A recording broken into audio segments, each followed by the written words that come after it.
Welcome to another episode of Sit Down and Think, where we get the skinny on what's happening in animation. Today, I'm joined by a vet in the industry whose work very much precedes him in everything he works on.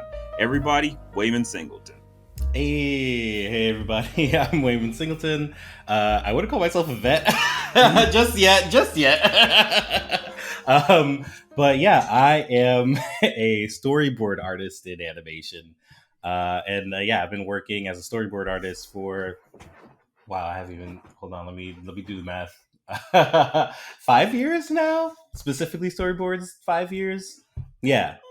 So I feel like that's like fifth grade. It's like barely even touch vet zone. He's at least been around the block enough to That's learn true. the ropes. That's true. That at least is where it is. Like, just been around the block, you learn a good chunk of the tricks and everything. Yeah, that is true. All right, you pretty much are a known storyboard artist, and you worked on many like series and such. Like the most recognized right now is The Ghost and Molly McGee. Mhm. So I want to ask, like, what exactly got you your start in the industry? You know, like, where did you start from? Ooh, yeah, that's a good question. So, look, I like to say I technically started in animation as soon as I entered animation college, because that's just like it's like the mindset you kind of have to have when you go into college for animation. It's like, okay, you're not in the industry, but you're entering the space of the industry, because you're like suddenly surrounded by people that are potentially going to be your network when you go into the industry. But if I take off college, I got into animation back in 2014 after graduating. So technically I've been in animation. Oh man, now I got to do math on that. 8 years now, I guess. And I started in New York, actually, the New York animation scene, as a intern at the studio in Brooklyn, Augenblick. Yeah, and that was my very first animation gig, as they say. And like I stayed there for a while. So I went from intern to a production assistant. And after being a production assistant, going to a completely, not completely, but outside of the animation industry, I technically went into publishing, but I was doing animation for publishing. And during that time, I was in it about a year, but during that time, I was trying to figure out ways to get into the cartoon, like get back into cartoon animation industry and kind of like stay there, because in New York, especially at the time that I was there, the industry was very small. So it's like just a couple cartoon animation studios that you can really like get into. And some of them, once you get in, you're kind of like just solidly in. So it's hard for other people to get in. So there aren't as many opportunities as per se like Los Angeles, where it's like a bunch of different entertainment studios just like popping up, or like shows studios are having. So it's a little bit more of a chance to break in. So I started in animation, and then I left to do in publishing, and I used that publishing time to build up a portfolio for storyboarding, because when I entered the industry, I wanted to do character design. And as I started working as a production assistant, I realized I wanted to do storyboarding. So I spent the time out of the industry building up a portfolio. And after a year saying, you know what, I saved up some money and I have a portfolio, I'm just going to go to Los Angeles and hopefully get something. And I hopefully did get something when I moved here, luckily. And yeah, I've been working ever since. All right, so that's interesting. So, like, you started, you got out of college, you got your internship, and then you did some work with publishing and such, but were doing like some sort of animation stuff for Yeah, the publishing that I was doing was like it was basically marketing. Like I was doing marketing animation, and it was a small publishing company, and they're called Fable Films. But Yeah, I was doing. You'd probably be able to even see some of my old work, which would be embarrassing. But basically, I was in charge of directing anything animation that was coming out of them. So they wanted to do this campaign for one of their book series, in which it would be 1 to 2 minute shorts, kind of just illustrating a segment in the book or Mm. kind of giving a vibe of the book. So I would direct those and direct and animate those shorts.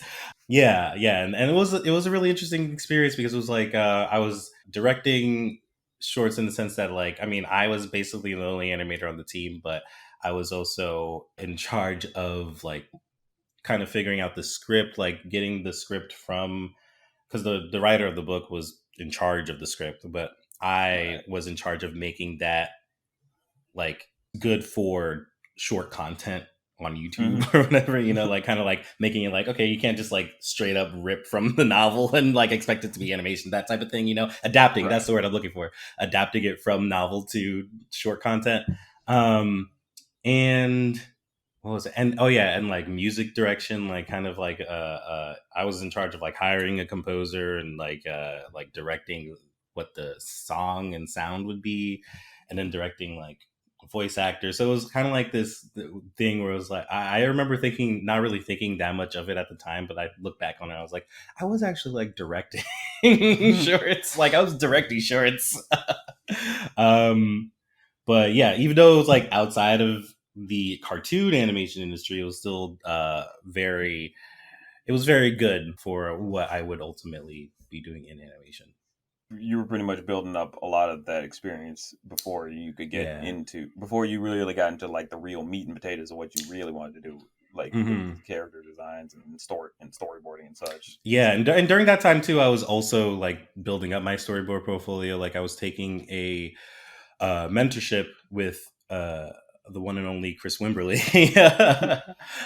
who he's been in the animation industry for years now. Like, I mean, he's helped so many people. Like he, for a while, had a podcast, the Animation Network, which I think maybe still is online. I don't know, but with his podcast, listening to his podcast also helped me figure out that I didn't want to do animation, or not. Sorry, didn't want to do character design, um, because I realized just the way that I worked was very much attuned to storyboarding. Mm. And I say that in the sense of like in character design, you have to have pretty solid drawing. Right. And in storyboarding, you just have to have solid enough drawing to make like what you're trying to draw come across. Like it doesn't have to be exactly on model unless it's like a one of the prime time shows, So it's like, Right. all right, cool. Like I could actually work with this. um, so yeah, I spent a year, or I think his specific mentorship was 1 summer, but it gave me the opportunity to like build up that portfolio and build up what people expect out of storyboard artists. It was a real like crash course in understanding just what is needed from a board artist in the LA animation industry. Mm. Yeah. Okay. That's interesting. So you were set on this character design, but then you listen to like the podcast, and as you working through every other stuff, you're realizing you want to do the storyboards, and I totally get that because like a lot of time you look back when you look at the like behind the scenes of a lot of animated shows, you see the storyboards, and it's like these very simple drawings, but there's that one piece of characteristic that sticks out that says, "Oh, that's that character. I know that character just from Hmm. that like one characteristic." Hmm. Yeah, and depending on the production too, like you just kind of like draw a character and then put the character's like just letter, just Yeah, the like a first letter or the initial, name. yeah, first initial of the character's name, and it's like, all right, that's the character, cool. I mean, that's depending on the show. Like I've seen that in boards sometimes. I'm like, this is hilarious. Yeah, so like storyboards is kind of like, like as long as the film making of it looks good, you're usually okay. Right. Yeah, but with character design, it's like, all right, you gotta draw this character, and it's gotta look like the style of the show, and it has to be pretty solid. And I mean, I feel like character design, it can help with if the show style is basically your style, but unless you're like a jack of all trades style type of character designer, where it's like, okay, I can do this style and that style, and it all looks solid and it doesn't look wonky and weird. Like, you have to be able to do that if you want to continuously get gigs. Right. And I'm like, I can't do that. That's a superpower that I don't have. Mm, It's kind of interesting. Like, I look back on it, and I graduated, kind of wanted to do character design and visual development too. Like, I remember just like having a visual development portfolio at graduation, and thinking like, okay, you know what? If I want to enter animation, I need to have a demo reel of animation, because there's just, a lot of more opportunities to find animation work in terms of like motion graphics, especially in New York, like motion graphic work. right. Like, I mean, basically the publishing company stuff I did would have technically quantified as like motion graphic stuff, but yeah, there's a lot more motion graphic opportunities. So so in that sense, I was like, okay, I gotta have animation portfolio, Right. but I want to design. And as I was working in the studios and seeing what each part of the production pipeline was doing, I I was like, I can't. I can't do design. This is too much. Like, I can't remember when it clicked, but it clicked at some point.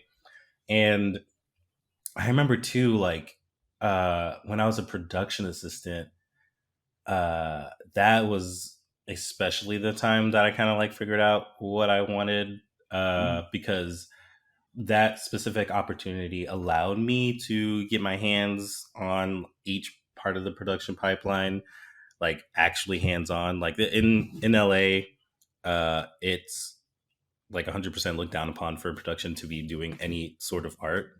But mm, when I was in New York at the time, there's absolutely no union in New York. So they're like, all right, you're a production assistant, you're assisting each part of the production. So like, I would be helping out with Excel sheets, and then a couple hours later, I'll be like helping to clean up character designs. And then a couple hours later, I'll be helping cleaning up backgrounds. And then the next day, I'd be helping to in between animation. And the next day, I'd be conforming storyboards. So I literally was like going like, all right, I'm doing this. Okay, I'm doing that. And yeah, as I was going through that job, I was like, oh, you know what? Like, the storyboard stuff seems pretty fun. I feel like even in college, I just remember thinking storyboarding wasn't for me, because when you storyboard, you have to have a lot of panels. Like, I just remember thinking right. like, oh, you gotta draw so much so fast. And I was also afraid of drawing backgrounds. Like, I was like, I can't Mm, draw a building to save my life. Like, I can only draw characters. Like, I'll be a character designer. right. And yeah, and I just realized like, oh, like a lot of the time, like, you'll already have the background design, so you don't have to worry about trying to come up with a background or something. It's just like tracing the background they give you, or like kind of like use it as a reference to easily make the background. And as well, I mean, as I started learning more about storyboarding, I was just like, I can just learn how to draw backgrounds. Like, I remember in college being definitely afraid, like, oh, I'll never be able to do this. And I was just like, I mean, I guess I could do it if I actually put the effort Like, into you just apply yourself it. pretty much. Yeah. Like, just because I'm having more fun drawing characters doesn't mean I can't draw backgrounds and stuff. Right. And cars too. God, I was so scared of any inorganic object. I always hear like so many people like constantly say it's like, oh, I can always do like a complex design, maybe a horse or something, but it's like when you get to a car, it's like, Yeah. what? Oh my god. Yeah. Yeah. Yeah. And you know what? I've been kind of rambling, so I don't remember what was the question initially, but Uh, yeah, I feel like the conclusionary part of what I was saying is, yeah, I was figuring out what I wanted to do along the way, and it kind of came from that production assistant job where in LA I want to be able to do this, but in New York at the time I was able to do this. I don't know if you can do this in New York now, but I was touching every part of the process in an assistant manner. And I mhm. realized, oh, this is what I want to do. I want to tell stories and I want to make a short film and whatnot. And I can do that storyboarding. That's interesting because with the production assistant like job, that's what I'm always told constantly, or what's usually told by the industry a lot of the time, or people in the industry. They always recommend it's like go to production assistant, but like that's Mm-hmm. always the first thing you try to go for because it's a good entry point, Mm-hmm. and it also can help with learning about all the other aspects into animation and everything because it's a team effort and it's better if you are understanding of all these different like cogs that are working in the machine so that way when say you are like a showrunner on your own show you understand why certain things are going the way they are versus Mm-hmm. just you just hop right in and it's like you don't know jack crap about this thing or that thing or why this team is taking this much time or why that team. But for real, when it comes to production, it's always a case of like it is important. Like you very much should try it at the very least, at least once to Yeah. understand it.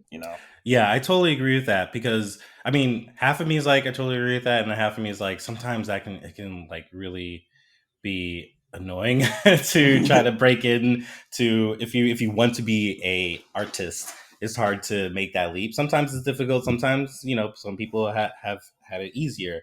But I definitely think it is good because, yeah, like you said, it allows you to kind of like have sights on each part of the pipeline, and you really get a sense of like what's going on within the production and how something is being made.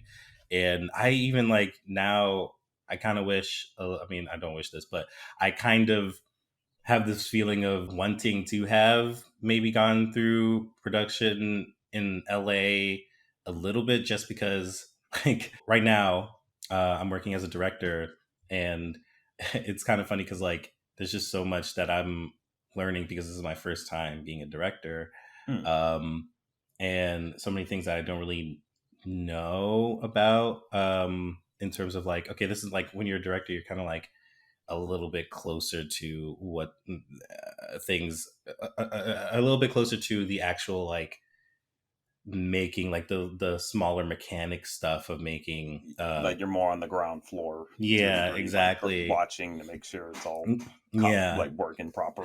exactly. Yeah, and there's so many things that I'm discovering that I didn't know as a board artist, but like I have a friend who and it's Bree. It's Bree. Everybody, It's you guys know Bree.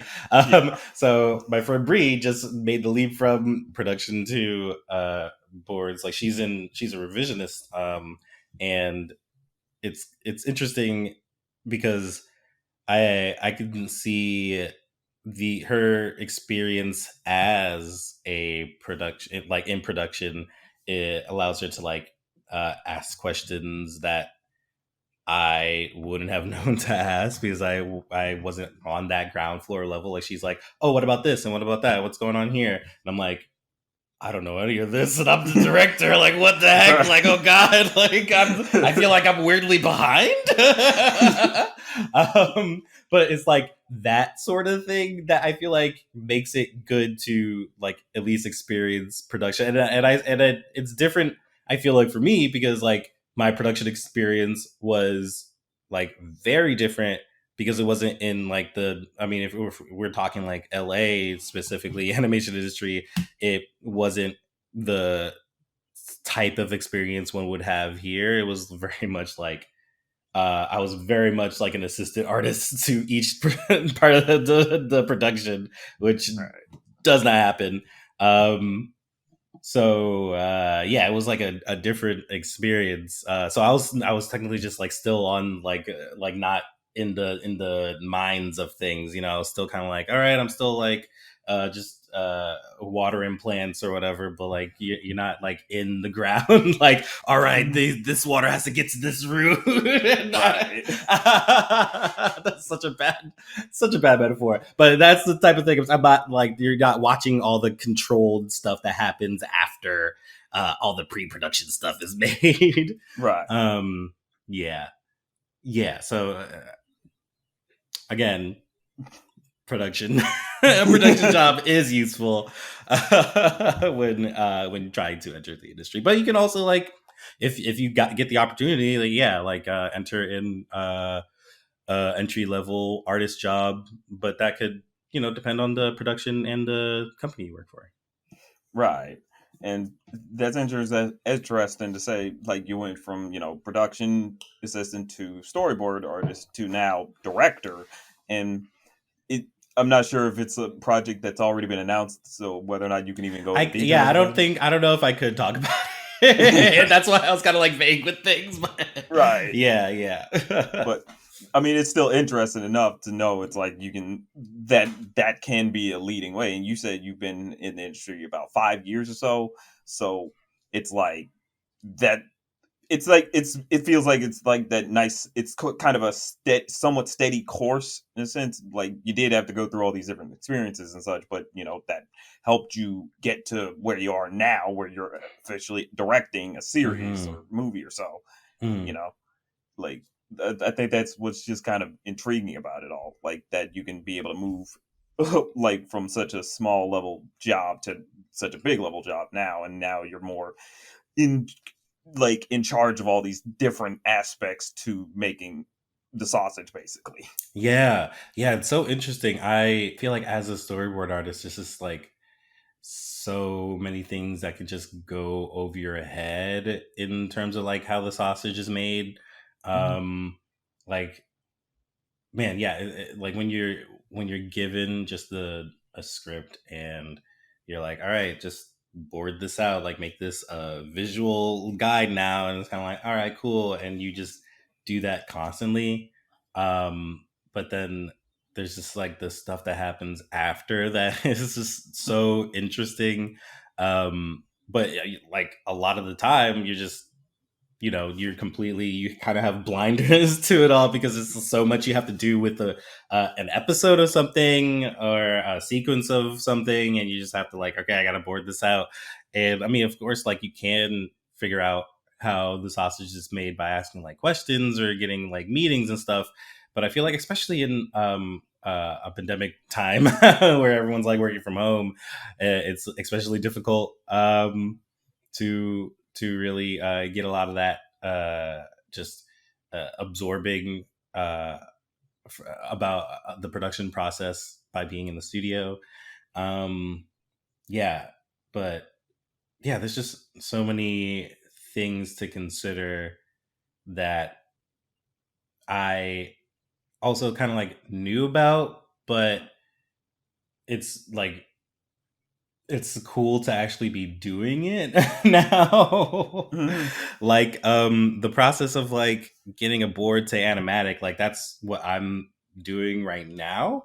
During the couple these next couple weeks, like I'm just starting to do that, and it's so interesting because like how do I even explain this? It's like now I'm calling the shots, I guess. Where like in storyboard, it's kind of like, okay, you can like put in your creative input and like you're basically just like uh, uh, like you have a lot of creative control. I mean, depending on the production, but you have a lot of creative control to say like, oh, this is how this shot will work, or this is how this shot will work. Mhm. Um, but now it's like, hey, you know what? This shot isn't working. Get it out of here. Redraw it. Like, Right. this is terrible. Let's redo this whole thing. I mean, ultimately, you shouldn't do that, but you kind of have that power a little bit, depending. Right. I mean, not putting down like showrunner too. Like showrunner specifically has that power, but if it's like not working for whatever reason, you're just like, okay, like, you know what, we like you're as a director like really polishing and honing down a lot of tidbits that might have been missed, and it's specifically those tidbits that are being like changed for the most part. And yeah, having that creative control, it's like a different type of, it's a different use of your brain. It's like before you're kind of like uh pumping out a bunch of drawings and trying to tell the story the best you can in a certain amount of time, and now it's like you're polishing what has been made and making sure that storytelling is the best that it can before it gets sent to the animation overseas Mm. and or department, depending on where you're working. But yeah, like it's very interesting. That is like what's so intriguing, to be able to like you are in charge of that part, and then that part, and then you got to move to that part, and then somehow you got to bring it all together so it's ready to be pretty much sent out to basically get, I guess, processed in a sense. But that's kind of what's intriguing the most about being an animation director, is that Mm-hmm. you're way more involved in like all the different aspects, since animation is like you're creating all the assets, not just gathering materials like in live action and Mm-hmm. just making it all together. Like here, it's like Yeah. make this Oh work, yeah. make that work. Yeah, and it's like I'm glad you said the word assets because that activated something in my brain. Because it's like it's also like keeping track of those. Like as a board artist, you're kind of just like, all right, whatever. Like I'll draw whatever. Like it's cool. Like you do have like concerns that are brought to you during like a script launch, but it's like, yeah, you can just like draw it and see what happens later. And what happens later is that we're like, actually we don't have that design, or like we can't do that and stuff like that. And like it's definitely, it's like I feel like a part of it too is like you have a lot more creative control, or maybe it's less creative control. The creative control changes where it's like you're trying to hone a an episode to what you kind of visualize, but also what the showrunners are visualizing and or Mm, the studio is visualizing. So you're adapting their like notes and things as well, and you're making sure like we have like the assets or the ability to build an asset, and you know, trying to keep track of those things so you're not going over budget and stuff like that. right. So yeah, that part of is that's like another part of it too. That's like a little surprising, where it's just like, oh yeah, I got to make sure like this is doable, or this is what the showrunner is envisioning, Mm, um, and kind of being that liaison of, I mean, depending if your showrunner is like a writer or an artist, like trying to, if they're just a writer, like trying to figure out, okay, like what are they envisioning here, and right. translating that to the storyboard or Yes. animatic. Right. And that's one of the interesting things I always found with animation. Like you do see all these different directors, like, but realize is like they kind of have their own boss with the showrunner, who's a lot of time the creator. So it's like Mm-hmm. it's a matter of try to put your own spin to it. So it's like, here's these episodes I directed, and here's my flair, but at the same time still gotta you know toe that fine line of still giving off the creators like vision in a sense. Mm-hmm. Yeah. Like that's always just kind of that interesting thing, to be being able to like put your own spin to it while still keeping in line with what's the original idea was, to a degree. Granted, sometimes there's bigger like fish in the sea that tell you, hey, we got to change this, and it's like, mm, okay, Mm-hmm. let's change that around as well. So it's kind of crazy with all the different barriers that can go into it. Everyone's trying to put their fingerprint on the project, so that way it's like, here's that piece of me that is in this project. Mm-hmm. Mm-hmm. Yeah, exactly. And I feel like a lot of it too is just trying to, like as a director, just really push the board to the best that it can be. You know, Mm, like it's kind of like uh, a little bit ultimately, not ultimately, but the board that's made is the storyboard artist's baby in a sense, because it Right. is like, all right, this is the storyboard artist's brainchild. Like, this is the script filtered out through the storyboard artist. Like, the storyboard artist just put in like this massive effort so that this board can be born. And it's like, all right, this baby is here, and we're kind of like, oh, look at this baby. Actually, you know what, this baby could be a little better. Like, this is kind of like, you know what, let's just like fix up this baby. This limb can be chopped off, replaced with a robotic arm. It's fine. Like, it's, you're Right. kind of just like, let's make this baby as sick as possible. Yeah.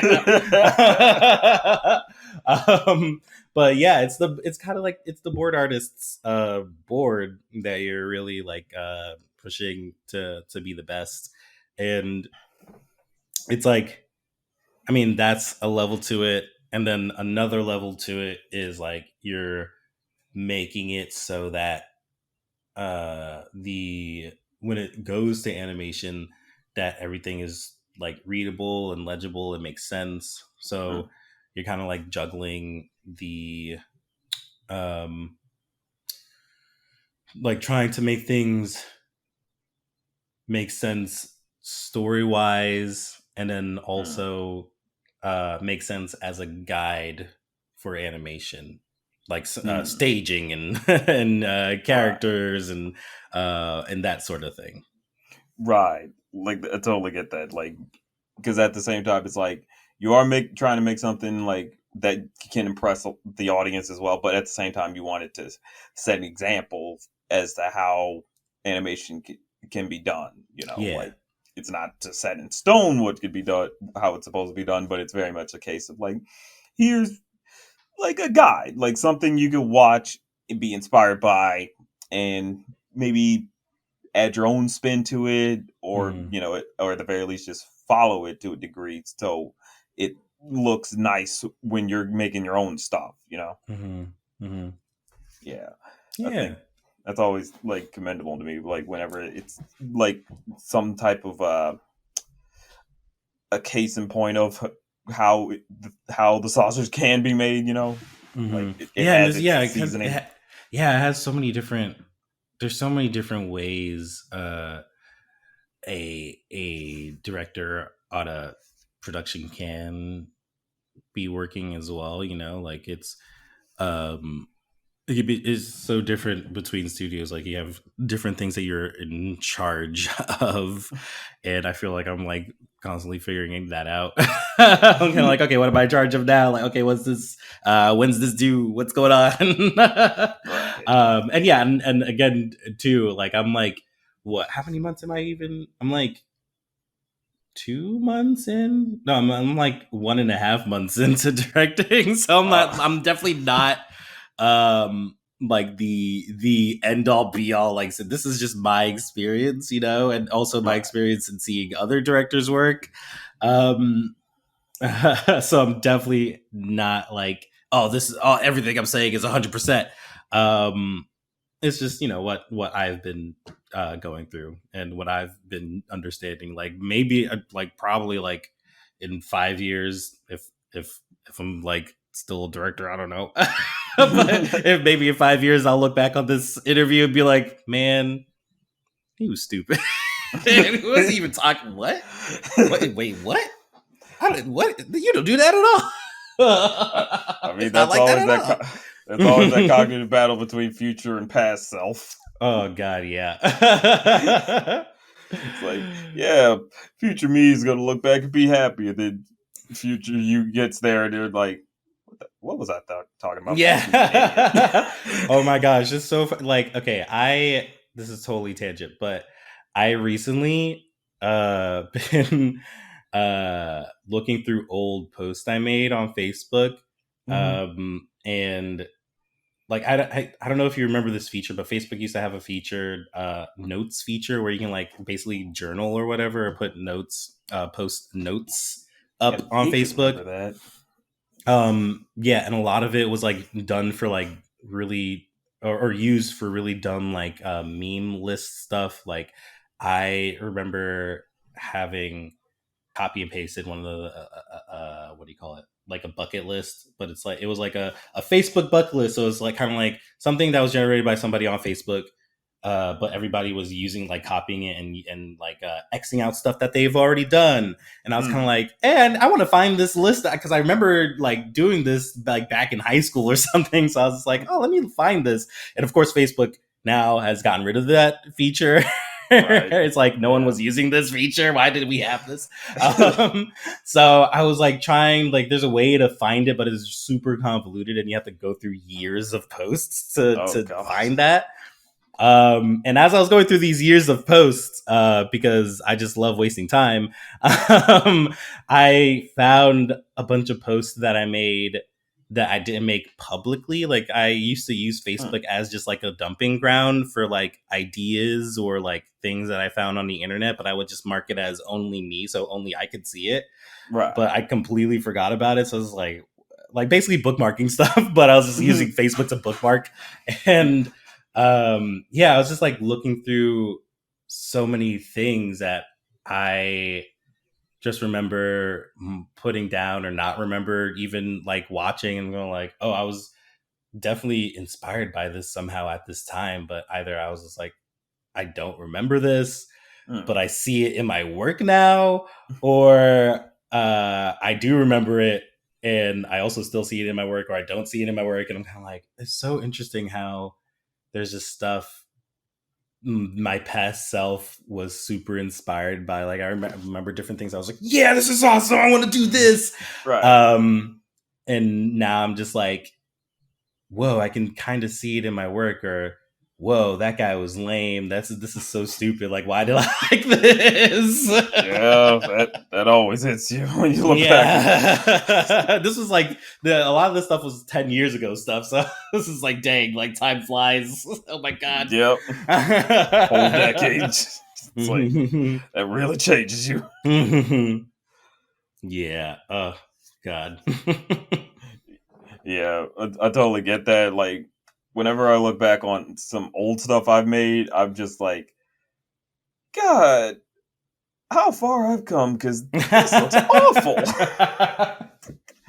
Or like, sometimes I think about what I was saying, and I'm like, what was I saying? I was an idiot. What did I say? Nothing made that one right, because you just learn more about certain things that you're passionate about, and you realize what you were thinking back then is just not true in the least when you finally get the actual knowledge that you were seeking. Yeah. Oh man, that's so true. Yeah, I think I'm like, oh, like I was a little dummy. I didn't know any better. Like, oh, that's so sweet. And I think I like to think about too, like, oh, what would like, what it's weird because this disconnects past self and future self, but I think about like, oh, how would I feel? How would my past self 10 years ago feel about where I'm at now? Like, I mean, I feel like I am that person, so it's weird to even think about that. But I'm like, also, I'm not that person. Like, you know, they say like your cells completely change every 7 years or whatever, so you're technically a completely different person. So I'm like, all right, well, like I was a different person back then. Like, how would I feel about this? Or because I look back on, yeah, like you said, like art and stuff too, and things I was doing, and I was just like, how did I get away with this? Right. What? Like, oh, like this is like, how did I graduate school? Wait a second, like this is terrible. It's like, was I just fumbling upwards? Yeah, exactly. It's like, oh dang, like, oh my goodness. Like, ooh. And I'm also like, I feel okay, I always think about this too, so I know my past self was thinking but I think about like, oh, what would my like future self be thinking? Like, is my future self also going to be like, you dummy, you idiot, you don't know anything? Am I just constantly going to be in this like decade-long cycle where I'm just like, oh, that idiot back then? It's like, dang, I was dumb in my 20s. Yeah. Then you get 40 and you're like, dang, I was dumb in my 30s. Yeah. And you're 50, you're like, dang, I was really dumb in my 40s. And I'm like, It's what just was a I constant. doing? It's like decades of constant realization about yourself. Yeah.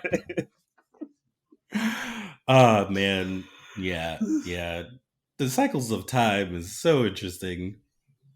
Yeah, it gets more interesting when we're somehow experiencing decades of Yeah. constant history in like 1 year. Yeah. Yeah, that's true. It is so yeah, because you just we get man, like the amount of just historical events that can happen within like a couple of seconds, honestly. Like within a month even. Yeah. It's like, It's can we like, just put the brakes? Can we just go like 1 year? Nothing yeah. happens. I need to Nothing. go No back to a anything. life without notifications. Like, Right. I remember that. That was good. You didn't have to know everything was going on. That was a life that we took way too much for granted. It's like, Mm-hmm. I want that back, please. Mm-hmm. Like, let me Mm-hmm. have that piece back.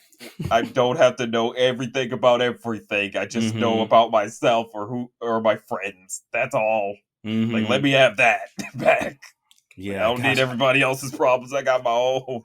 God, I feel like I struggle with that sort of thing too, just on uh self-contained sort of level. Like, I mean, of course you got like all the stuff with like the news and things. It's like things you probably wouldn't even heard of happening. Like back in the day, you probably something can happen now, and then like maybe a year or so or years later, you find out that that historical thing happened. And it was Right. fine. It was okay. You'd have to know everything at this like the day it happened. Right. Um, and I kind of thinking in the self-contained portion of that now, it's like okay, the creative output that you make is also immediately judged and or not judged, which also comes in a immediately judged sort of way too. Because if Hmm. people are seeing it and not engaging, it's like, well, that's kind of a judgment. Also, Right. it's not good enough to be engaged with.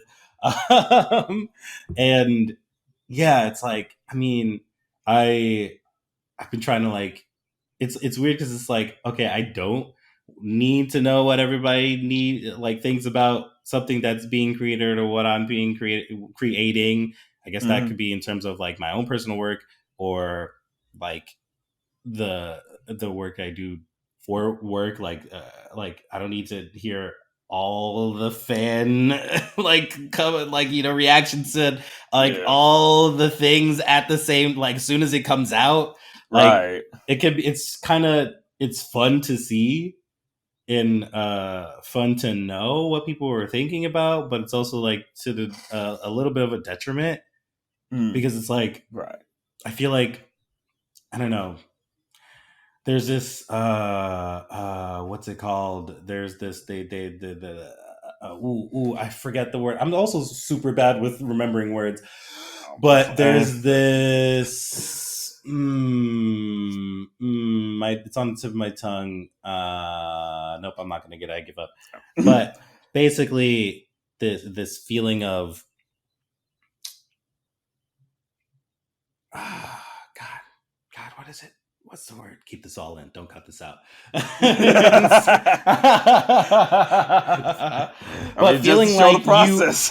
yeah, feeling like you have a say in a franchise or a series, basically, like that sort of thing. But Paranormal relationships, some not people. parasocial, but Yeah, that's also that parasocial is also a thing that happens too. But there's this entitlement is the word I'm looking for. There's a bit there of an you. entitlement because it's like, oh, you can constantly have a reaction to something, and then when the creators see it, they're just like, oh, okay, and I need to adapt to what the fans are saying, and then the fans see that the adaptation is made, so the fans are Right. like, oh, we have this power to make the thing that we want to make by tweeting about it. Right. And it's like, no, You you don't. don't, and you You have shouldn't. not. Yeah. So there's also that sort of like you don't. We constantly don't need to know everybody's take and reaction on a thing as soon as it comes out. Yeah, Like especially that's like also a thing. yeah, especially like in animation, because a lot of people get the misconception thinking animation's real easy and fast to make, but it's Yeah. like, no, in terms of live Mm-hmm. action, maybe you can sway that. And even Mm-hmm. then, not much. Mm-hmm. But in animation, it's like by the time y'all are watching this, they're on the next season. Like, Yeah. so that complaint you're having about the episode 2 or so, and you want to be fixed by the next episode, that criticism, it ain't there. It don't work. They've already Mm-hmm. made the third episode. They can't go back and change it. That sets everything off completely. Like, that's just not how it Mm-hmm. works. And I Yeah. think that's just something I think a lot of people try to fight back against, especially like those in like the cartoon review community, to let it be known it's like, this is how it's made, so you people stop harassing these creators and telling them, hey, you need Yeah. to do this, you need to do that, when it's like they can't change it. Yeah, It's set. they just can't change it. Yeah, this is the things you're complaining about, it's probably already done. Like they can't go back. It's like exactly what you're saying. Like just an episode you're seeing, you're like, "Oh yeah, this season 1 episode is great." But you're probably like 1 episode into season 1 and they're already like making season like 5. Like it's Right. already like everything's already planned out. You Exactly. can't- yeah. It's always so crazy to me, because I mean, I used to be engaged with fandoms for a bit, but then it was like this one fandom, and as I was in it, I was like, this ain't for me. I Mm. can't deal with these type of people. They're crazy. like Mm-hmm. like I get it, they're passionate, and like we're all passionate about it, but it's like Yeah. they're too engaged to it with it, that it's like just one minor screw up can like completely sour their taste on it. And I'm like, Mm. really? That was enough to get you out of it, rather than just, you know, that just was one little folly. That was it. Yeah. Yeah. Yeah. It's so interesting how quick fans can be to turn on something if it's just one singular thing or character, like just happening in an episode. Like 1 second can just be like, oh, actually, I don't. And then, like, of course, it can depend on what that second thing, that action is. But Right. sometimes it's not even that big of a deal, and it could just Right. easily completely change the scope of the like the feeling the audience has on a story or whatever. Right. God, it's and I mean, part of me is like, I like that there is a sense of community when it comes to certain fandoms. Like I enjoy that. I mean that's good. I think that part is good. I just think there's should definitely be a certain level of distance in terms of like creator and uh fandom. Hmm. Like the direct contact that we have now, it's like is probably not the best.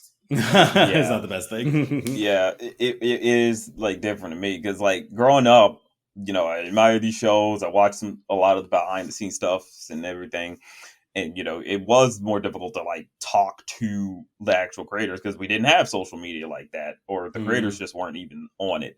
And nowadays it's like they're all on social media and constantly interacting, but then you start seeing how it could start getting toxic. Like some people end up saying, oh yeah, me and that creator are besties, and it's like, are yeah, you maybe that. shared one meme Yeah. and they liked it, how are y'all Mm-hmm. besties?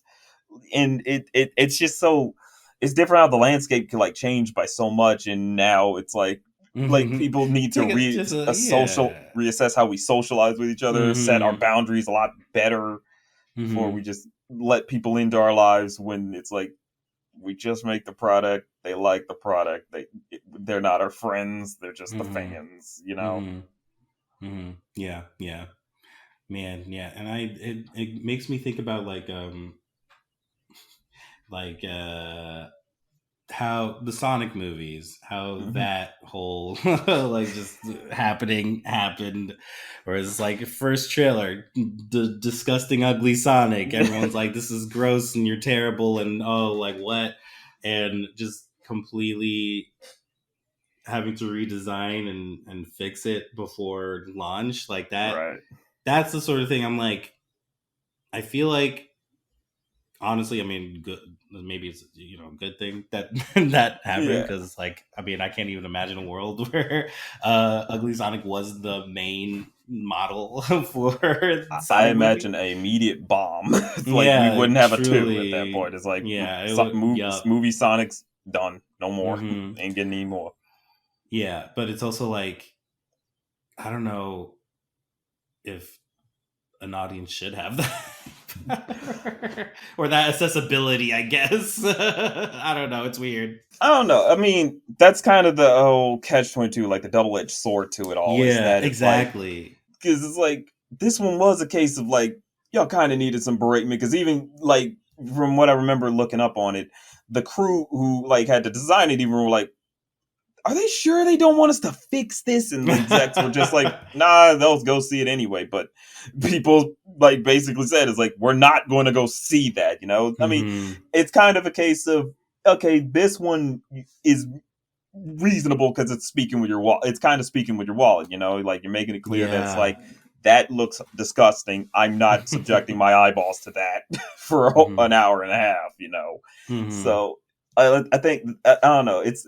It's one of those things where it's like if they just left it to you attack I guess the studio's decision and not going after the actual people because you know a lot of people don't realize like there's still people making these things just doing a job. They're not like it's fine if you don't like the Yeah. decision, you can Hmm. mock the decision, but you don't need to go after the people because from what we found it's like they didn't like that thing either. Like even they Hmm. were like we wish we could have made this look better at the Right. beginning, but you know it's just the people at the top just said no, so Hmm. you Yeah, know a lot of times it's like, especially when it's like IP, that you don't really have control over, something that's huge like that. It's like you kind of just have to make whatever your supervisor or your boss or the studio is telling you to make, right. and you can try to make it as best as you can. But ultimately, if they're like, "Nah, get rid of that and put what I said to put in," then it's like, all right, well, I Right, got to do that. right, like it always can come into a case of like there's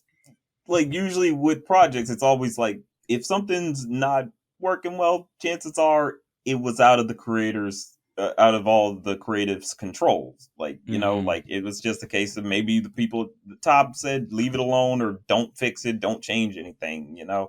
Sometimes it can be a case of they tested it and the test audience was like I don't like this, so change that, and it's like something changed even though maybe that was just not the best test audience or something, you know. Hmm.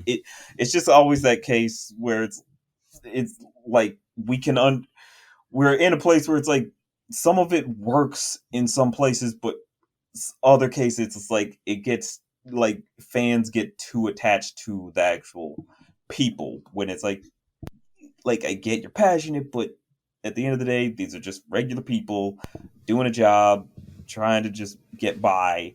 And a lot of it is very much done out of passion. I mean, you have to be like we've said, it's like you have to be insane to want to be working in animation, A little which bit, yeah. A little, yeah, and entertainment in general too. I feel like yeah, it's like a little bit.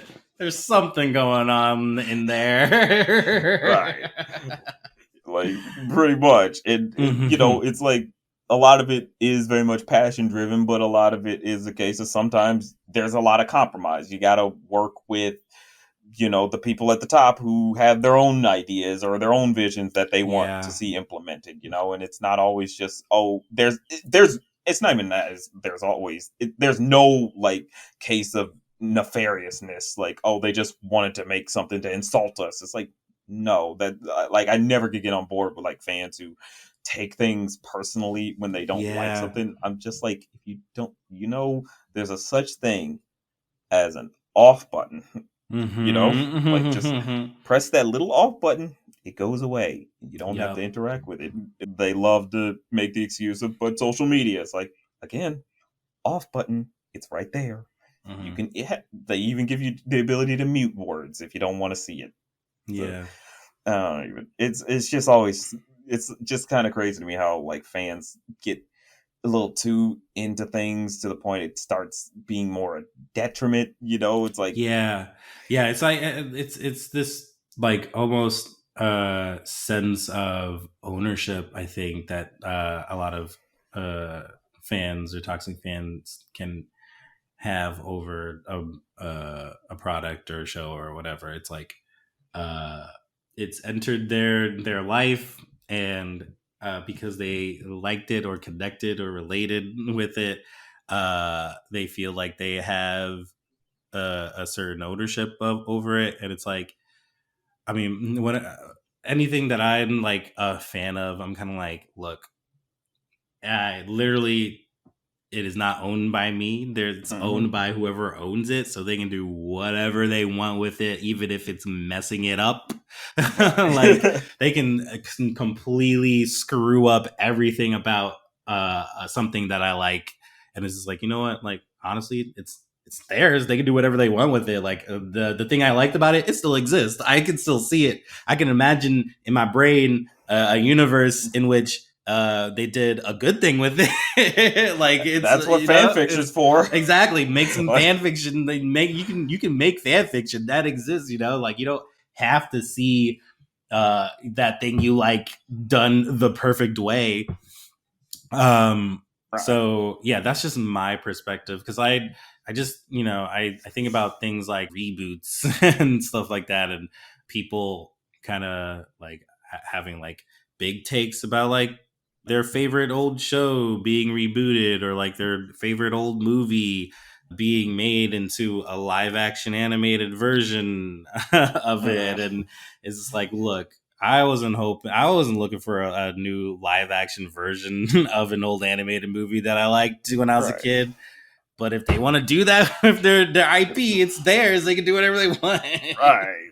Like that's kind of how my thing is, like, because the way I usually judge things is like, I don't care about what I personally want, because what I personally want is something I could just, write. That's Hmm. always where I think a lot of fans fumble. Like, they forget, it's like, if you don't have artistic talent, you can pick up a pen, or Mm-hmm. you can open a Google Doc and start Hmm. typing in, and you create the thing you personally want to see. So, what Hmm. I never like believed in the idea of, oh, it should be this and that. And sometimes it makes sense when it's like, okay, that kind of goes against what you were kind of building up. But, Hmm. but that's based on what's actually being presented. But usually, a lot of times, a lot of fans want it to be something that they personally wanted. Yeah. Some people believe, oh, this should have been this thing, when it's like, maybe that's not what they wanted to do. Maybe judge it more about based on what they actually wanted. Hmm. It's just always sort of that thing. I feel like fans just get a little too overzealous with. It's like, be willing to open your mind to what the idea is, or like, be willing to judge it based on how well it executed the idea it was going for, Hmm. instead of just what you personally wanted. Hmm. Like, that's Yep. how I always see it. Yeah. Yeah. Man, fandom. It is a very cruel, cruel, cruel mistress. And Hmm. you always, when you sign on and you see every other Tuesday, Wednesday, Thursday, Friday, Saturday, Sunday, that something is going down, and you're just like, okay, that's something I'm just gonna let that, I'm gonna let that fire burn itself out. Hmm. Instead of trying to extinguish it and hurt myself, I'll just let it burn, like Usher. Hmm. Yeah, let it burn.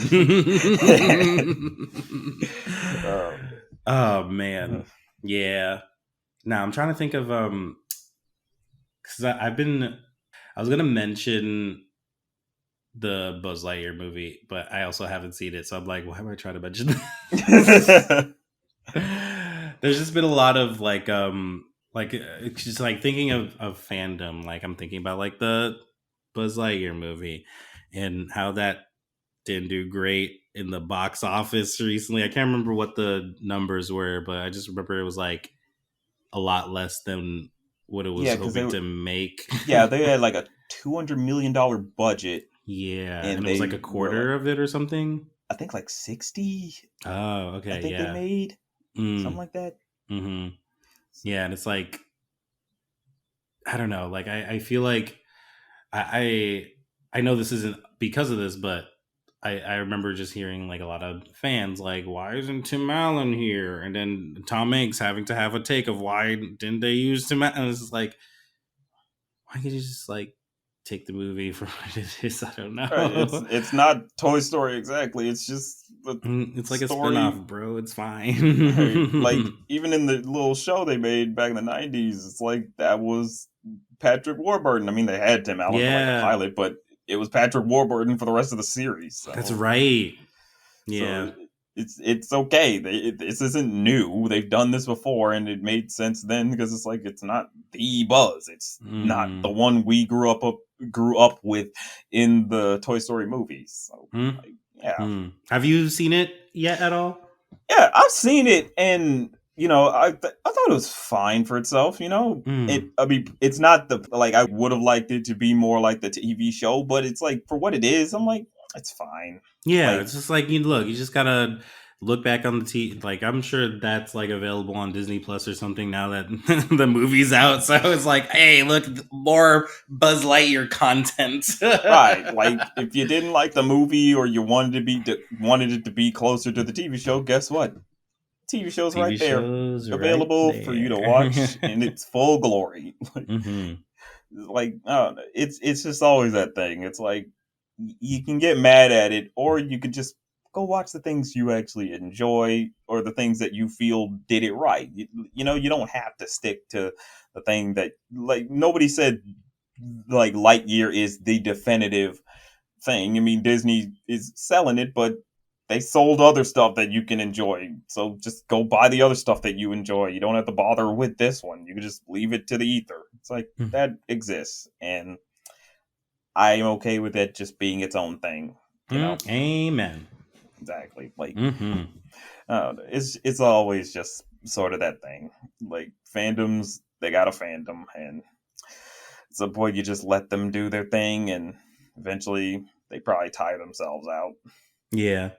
How did we start talking about this?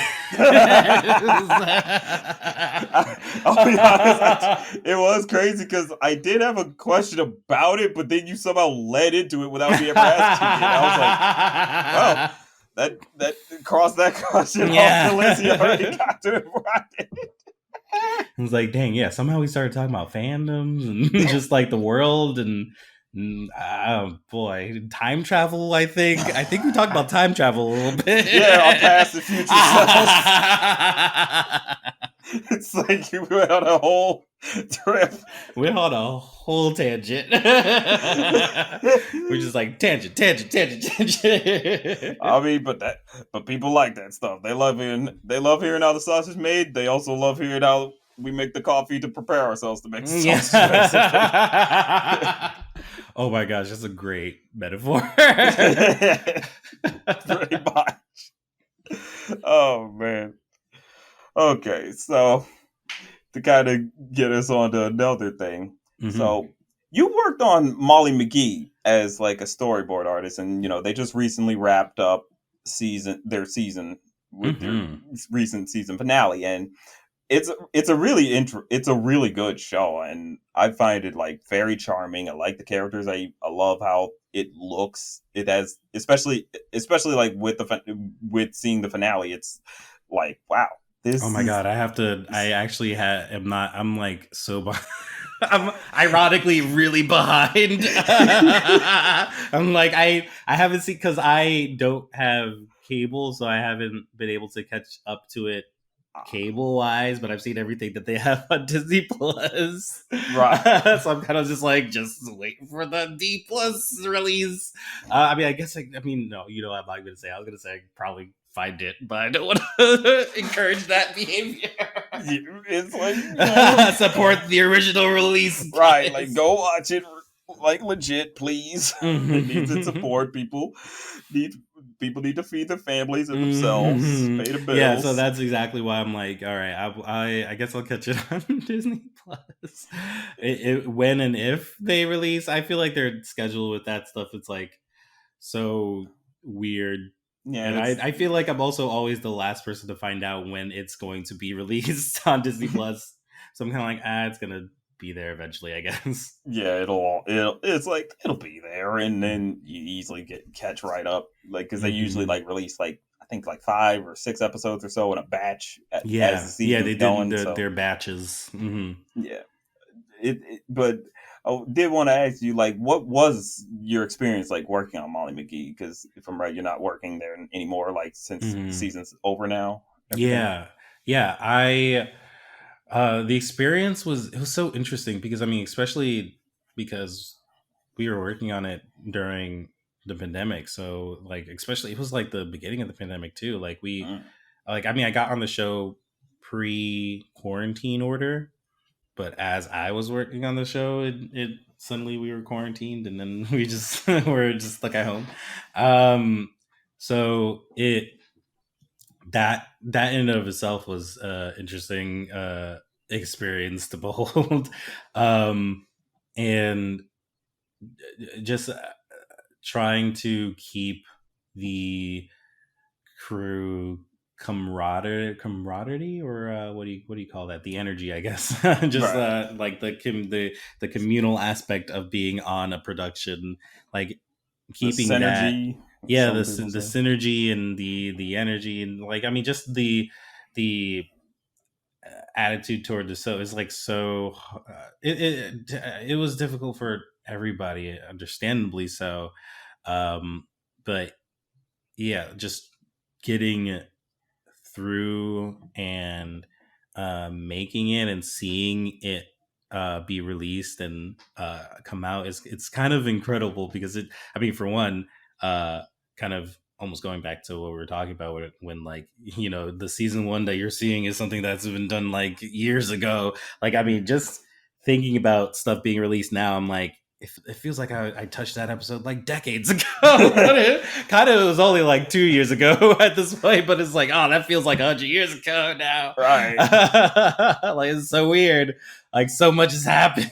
Like we Oh literally man, went through 10 years in 1 year, so that's yeah, why it can exactly. feel Yeah, farther. so it feels like that kind of like weird disconnect. But yeah, it what am I saying? It was a good time. It was ultimately good because just Bill and Bob are just really great creators and great leads, and like I felt good to be on a show that's you know like led by them because they're so funny and also just so understanding and open to not only like writer just like input and stuff, but input of their crew and kind of being open to add on or have an understanding of their experiences as well to Hmm. really like plus characters or plus storytelling. um and yeah, I felt it was a really good show to be on. It just I learned so much and I honed my craft a lot. And the characters too are just so fun. They're just so fun to work with. It's so fun to draw. And yeah, I just remember like I was just so sad to to be leaving because I was like, I just want to continue drawing Scratch and Molly. And I mean, I guess I could technically continue drawing them, but in a official like boarding could like because this is like they're just really fun and funny and um like waiting for the next script or a next episode to work on was always like a joy because it's like all right, what shenanigans are they gonna be doing now, what's going on, and also just seeing how like the arc of the characters as well and seeing where they take the story was so interesting to see happening as it was happening, you know. um because it was like I guess it could be like that with any production, but with uh the Ghost of Molly it was like oh, I did not foresee things going this way, even though hints were kind of being dropped throughout. Right. And it's just like after seeing like the uh like getting to board that sort of thing. I w- boarded one of the two-part episode. It wasn't the final or finale, but It I was think it like was like penultimate, I think, yeah, I think it was the basically. penultimate to the finale, maybe, or maybe even a couple episodes before Because I that. remember I can't saw your remember. name. It was Gone Home, something like Home that. is where the haunt is, and then there I can't remember the side A or side B or whatever. But I think that's one of the. I just remember the pun. And kind of, it was interesting, even doing that because it was tackling this really important issue that I also hadn't really myself seen done in animation, but is something that people go through, and also juggling the seriousness of that with the comedic tone of things and trying to keep everything funny and like add gags and stuff. It's like uh, treating it seriously, but also trying to say, hey, like there's light at the end of this tunnel sort of thing, like Right. and not trying to make fun of it, but bring hope to that sort of situation. Hmm. It was like it was super important, and something that uh, it was also a learning opportunity in that sort of storytelling. And yeah, I it just made me very happy and just in awe a bit of like, oh, like that's really cool that you guys got the opportunity to tell this story even Right. so. Yeah, yeah. Yeah. Yeah. I realize now it wasn't the penultimate. It was like the second before Yeah, that's what the I was penultimate. remembering. There Yeah, was like that's what it was. a couple episodes, if I'm not mistaken. Yeah, because I remember Yeah. even in the board cycle, it was just like, because I remember working on it and being like, "Wow, I can't believe this is the finale. This is so intense and good." And then they're like, "Well, there's like 5 more episodes after this," and I was just like, "This felt like a season finale. Like, that what? This is that it that's gets more intense. Like, oh my that god." that literally was my thinking about it because I was like, I was making a video, like watching the episode. I was like, wait, there's more. There's actually more episodes after this. Like, you literally could Yeah. stop the season on just this. This is perfect. But Exactly. they kept They it did going, it. and it's still great. But it's like, Yeah. wow. Like, Okay. dang, like, all right. It's just like you gave us dessert and then you gave us more dessert. It's just like, oh dang, okay. It's like it gave us just so much to work. Like, but that was definitely like a really great episode, and like I was because for the longest with Molly McGee as it was running, I was like, I want to make a video on this, and Mhm. but I wanted a thesis. I'm like, what is like the thread? What is the through line that I could build off of? And it was this episode that I realized, oh, that's what it is. Because throughout the show, it's building on building on Yeah. that idea, and you see all these fairly subtle and somewhat more like no noticeable like hints here and there. And it's like here, it's like it gets driven completely home, and it's like, okay, that's where they make it clear. It's like this show is different. We're doing Mhm. some stuff that maybe Disney or like mainly Disney like touched upon slightly, but now it's like we're trying to really drive this home to actually showcase this real thing that so many people that I've seen like after that episode came out, they were like, "Oh my god, I completely felt that." I've had friends tell me I cried at that part, and I'm like, "Yeah, it's such a strong moment." It's like, boy, that's different. Like that is so Mhm. different, and it's Yeah. appreciated. appreciated big time, because it's like, yeah, I think so many people, so many families will easily just look at that and just be like, that's us, that is my family, that is our situation.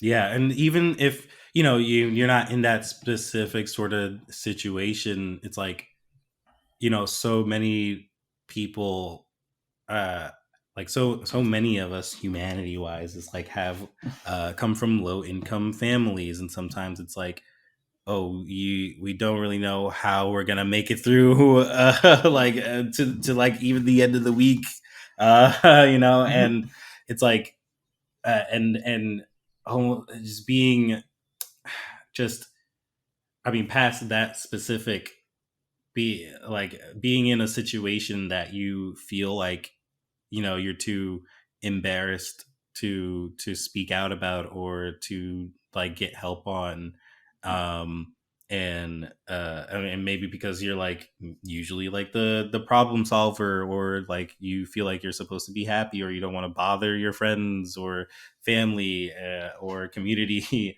um and it's like this great, uh just lesson of saying no, it's good to recognize that you're in trouble, and like, uh like when if you have someone that you can count on, like really count on them Right. when and yeah, I think, yeah, that storyline was really powerful in that core concept. Yeah, Yeah. because it really builds on this idea that, we're going through stuff, and but we can very much make it through if, you know we are kind, properly understanding to each other, kind to each other, and trying to help each other out, because we're all in the same fight. Yeah. Like like it's basically understanding community is like vital.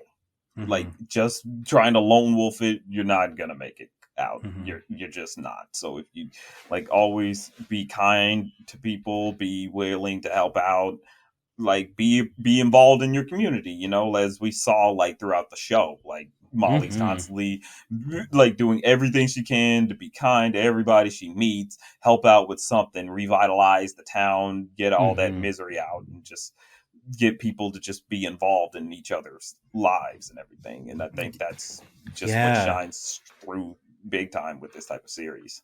Yeah, it's that like you said, like that community, like being involved with your community aspect of the show too, that I really hadn't seen much in other shows, like a very, like the goal being to make the just society around them, because like the world, like I like Molly does have goals to like make the world a better place, but it's also like she's specifically like trying to make those around her, like support everyone around her specifically, and make her town a better place, and um, putting her heart into a town that seems like has given up in a sense.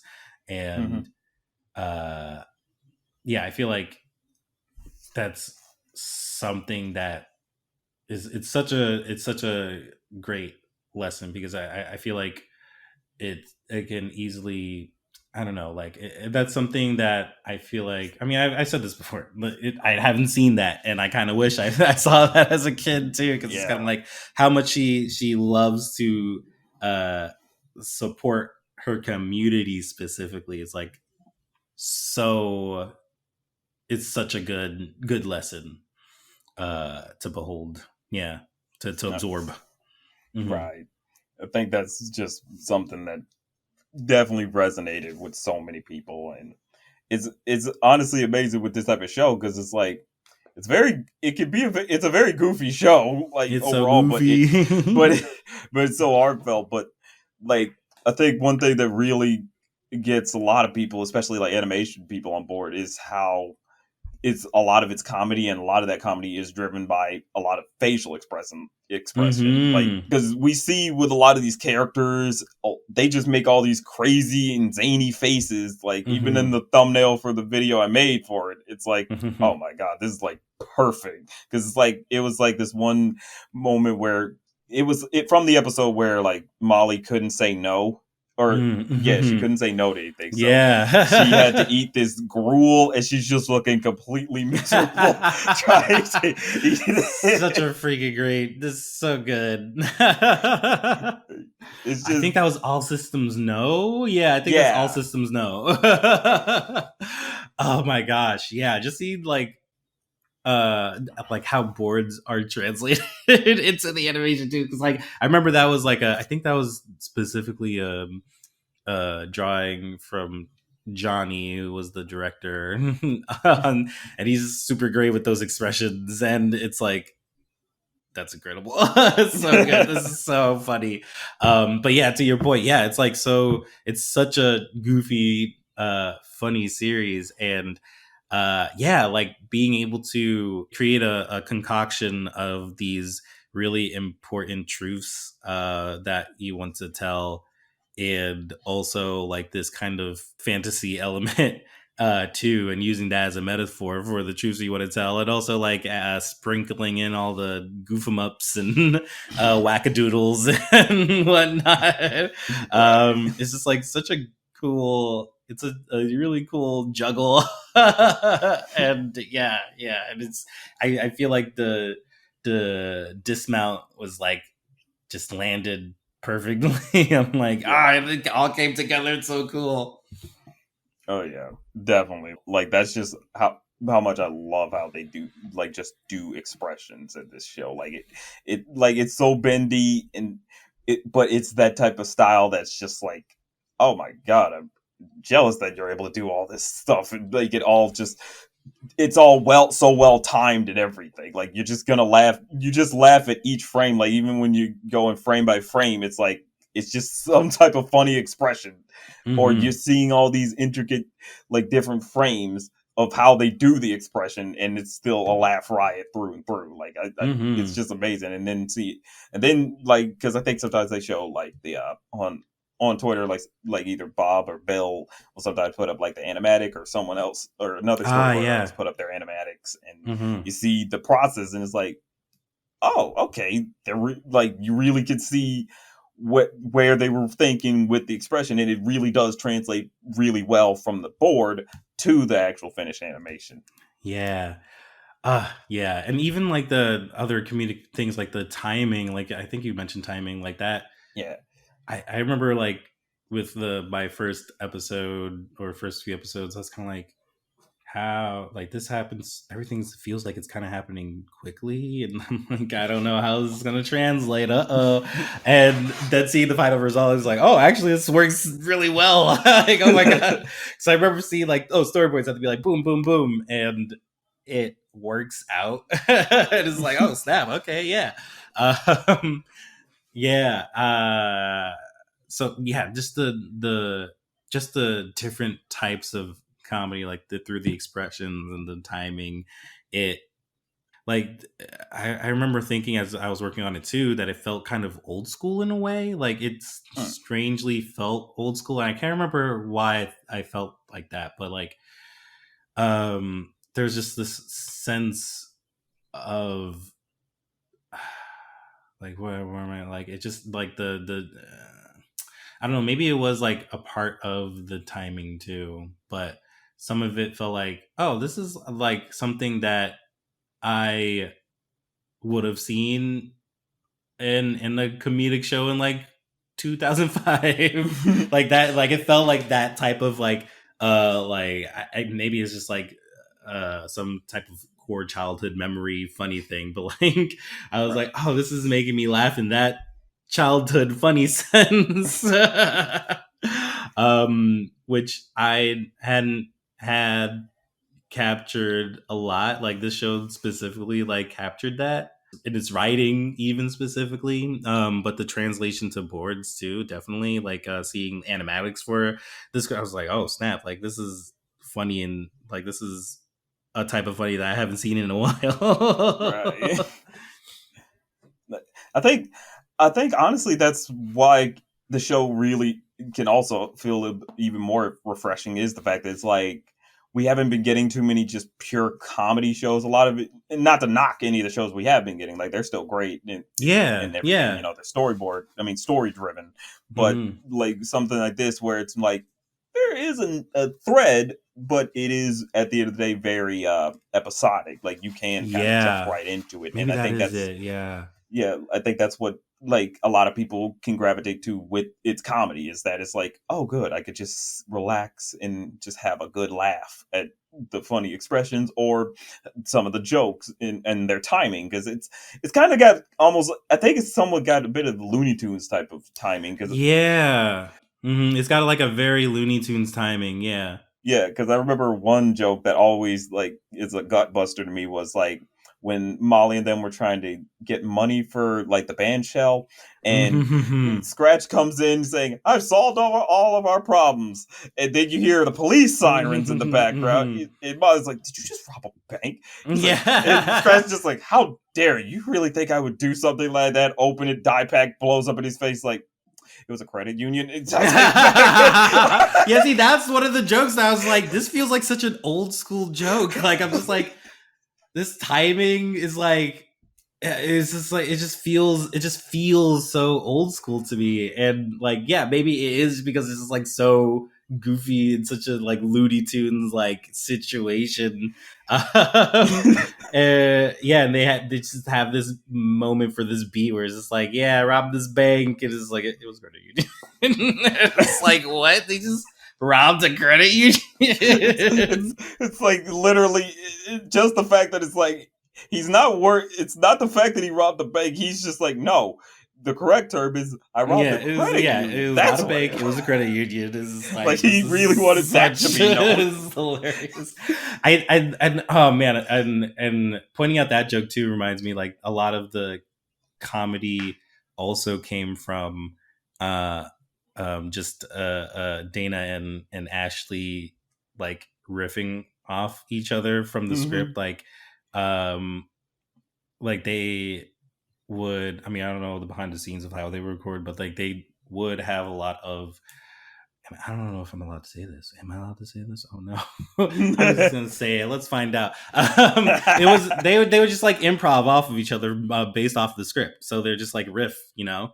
That Um, I can see and that. I feel like that credit union joke was probably a riff. Like a lot of the comedic like bits come from just them doing bits in the booth.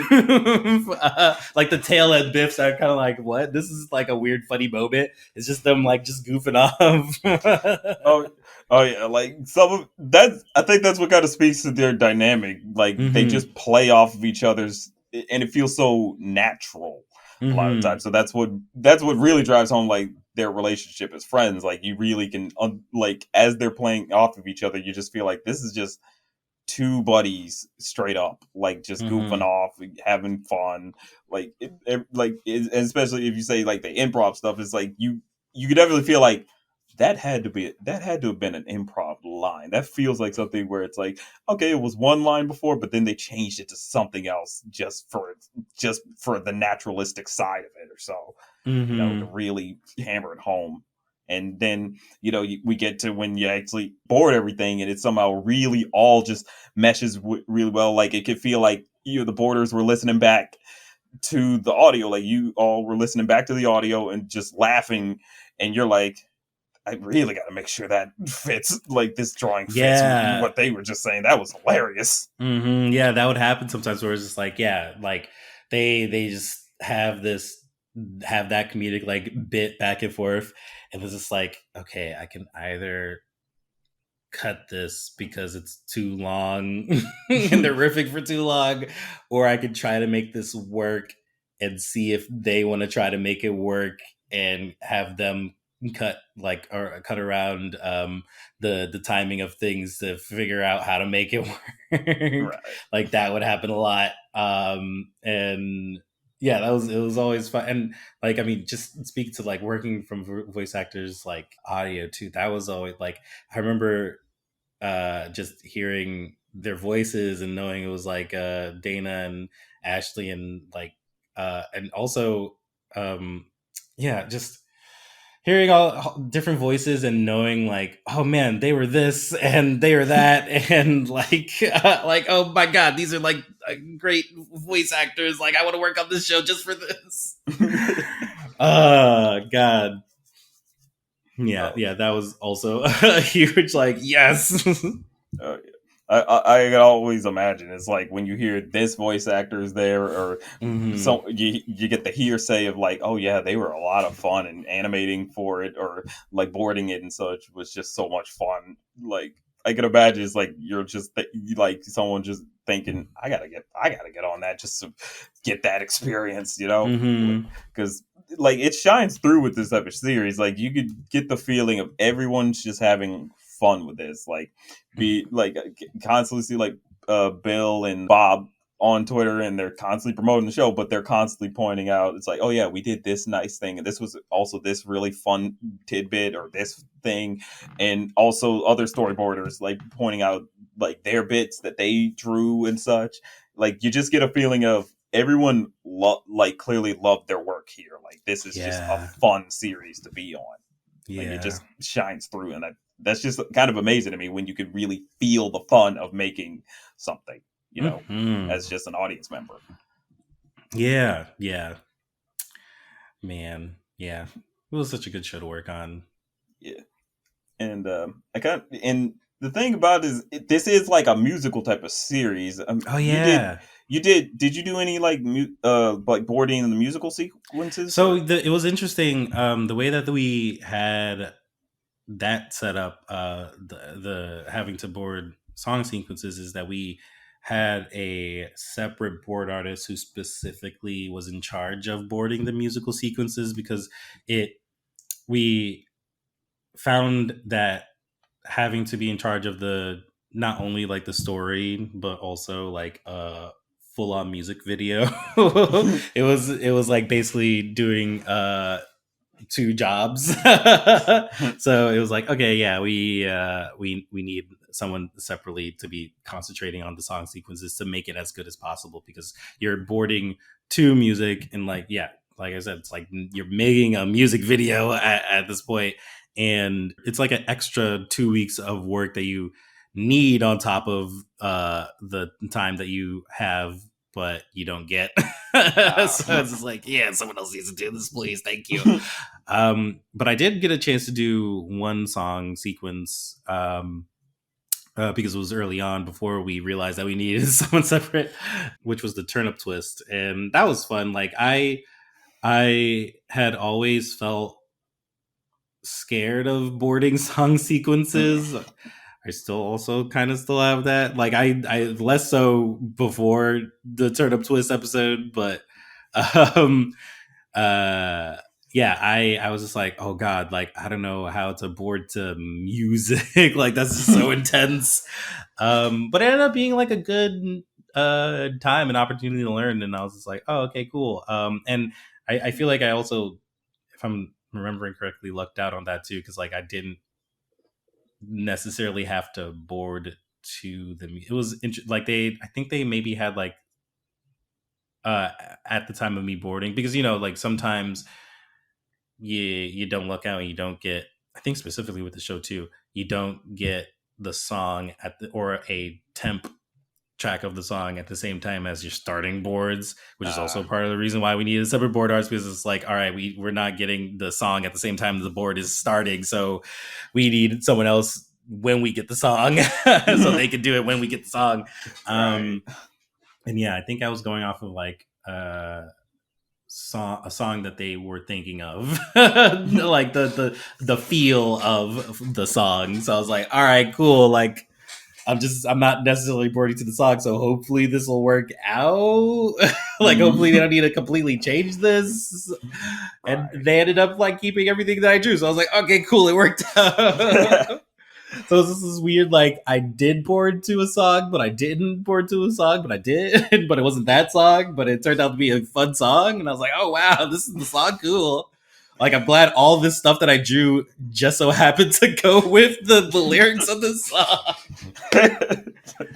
Like you were just Yeah. moving to your own wavelength, but Yeah, I it think I just think I somehow lucked out. matched. Yeah, I think I lucked out because it was like it was mostly a dancing song, so no one was singing in that particular episode. It was just a Right. dancing thing. So I was like, I guess I'll just draw them dancing. Hopefully, it matches.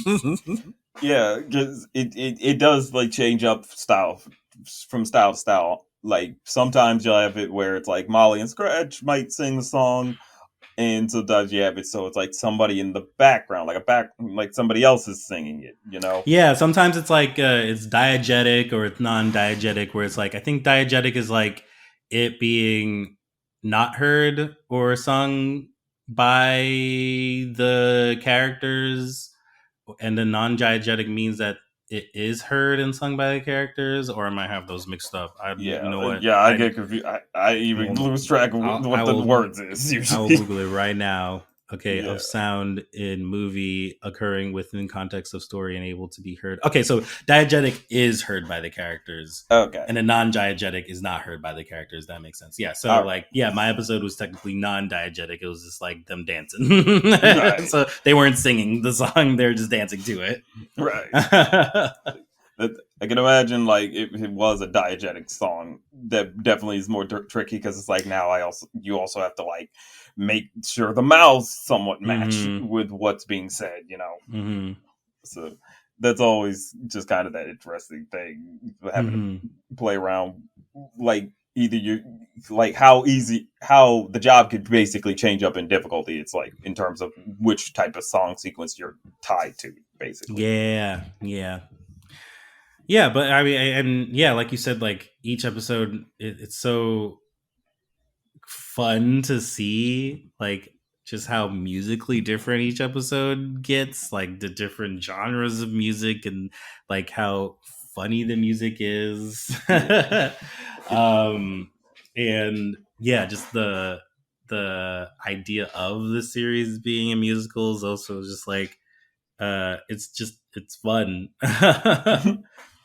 Oh yeah, like I know, like it is sort of a thing. I noticed.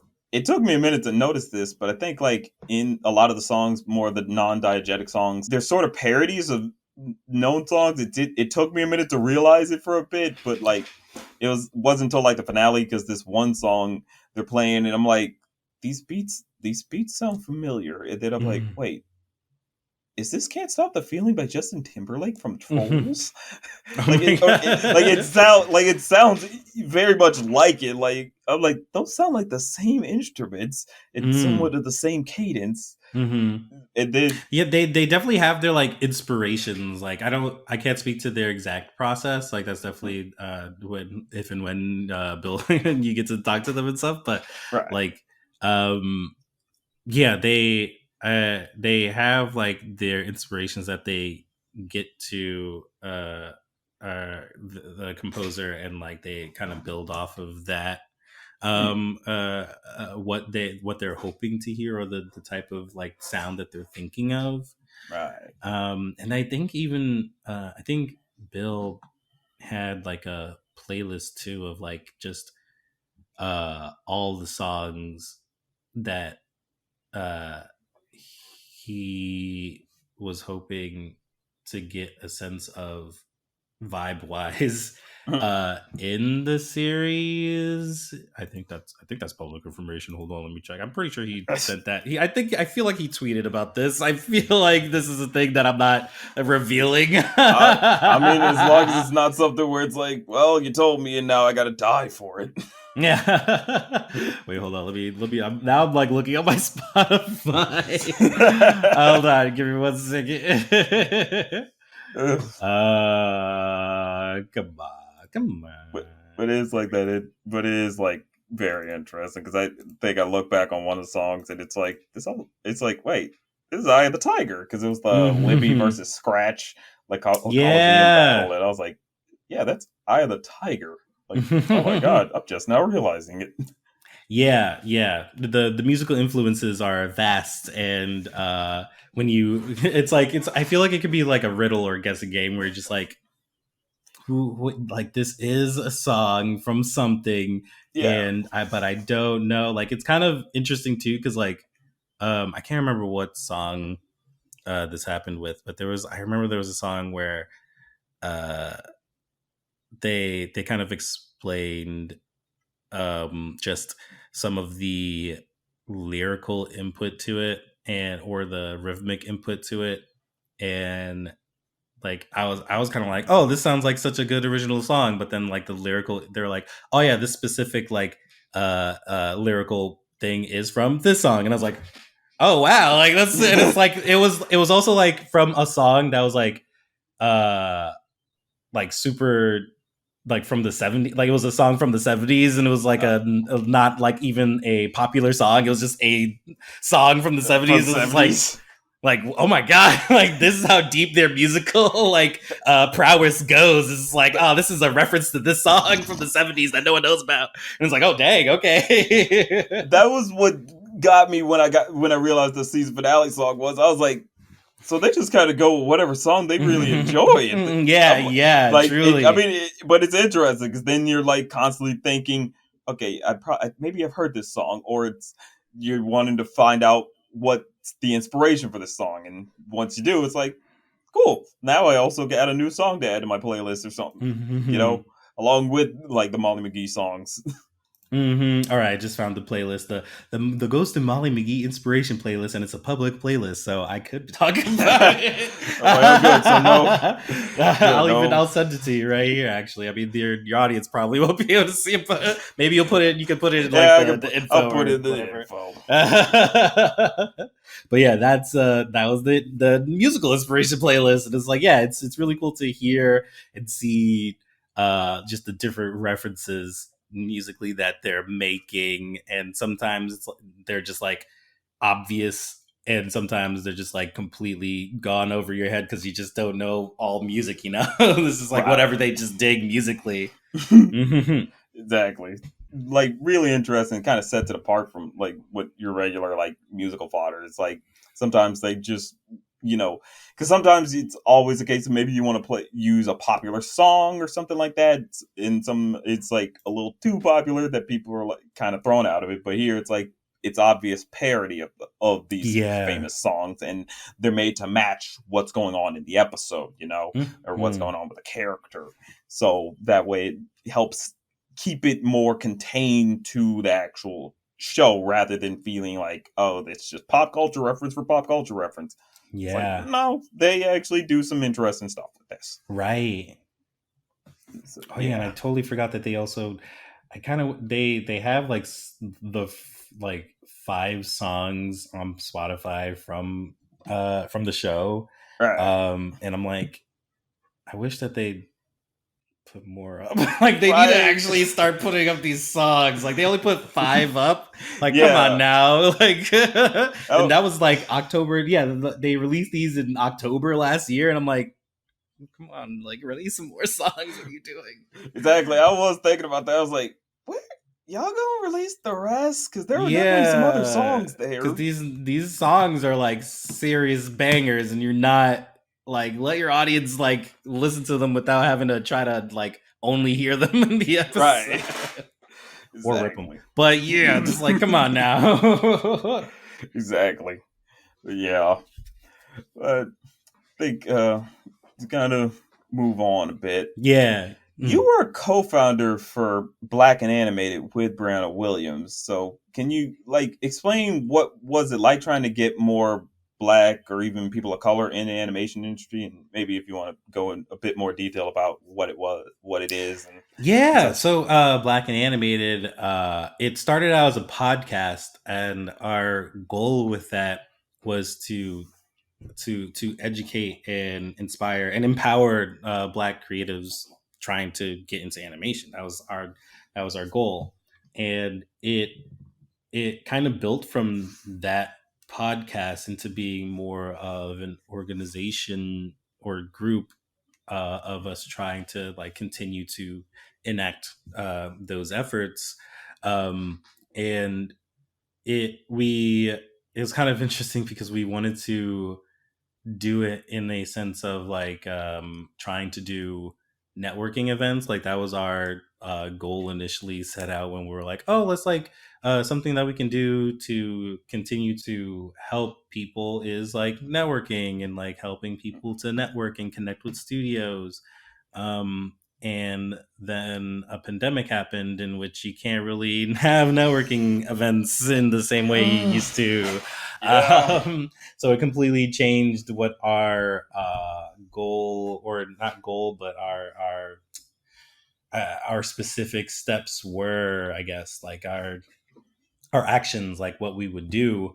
And it kind of had us go more in like the the route of, we still wanted to connect black creatives with studios, so like doing that in the sense of like having presentations that studios would give to our group, and having a directory of black creatives that the studios can pull from, and kind of just trying to create that connection between creatives and studio, and also informing our community about animation, because it's like there's so many misconceptions and um, just things that that people don't know about within animation, that is important to know if you want to work in animation.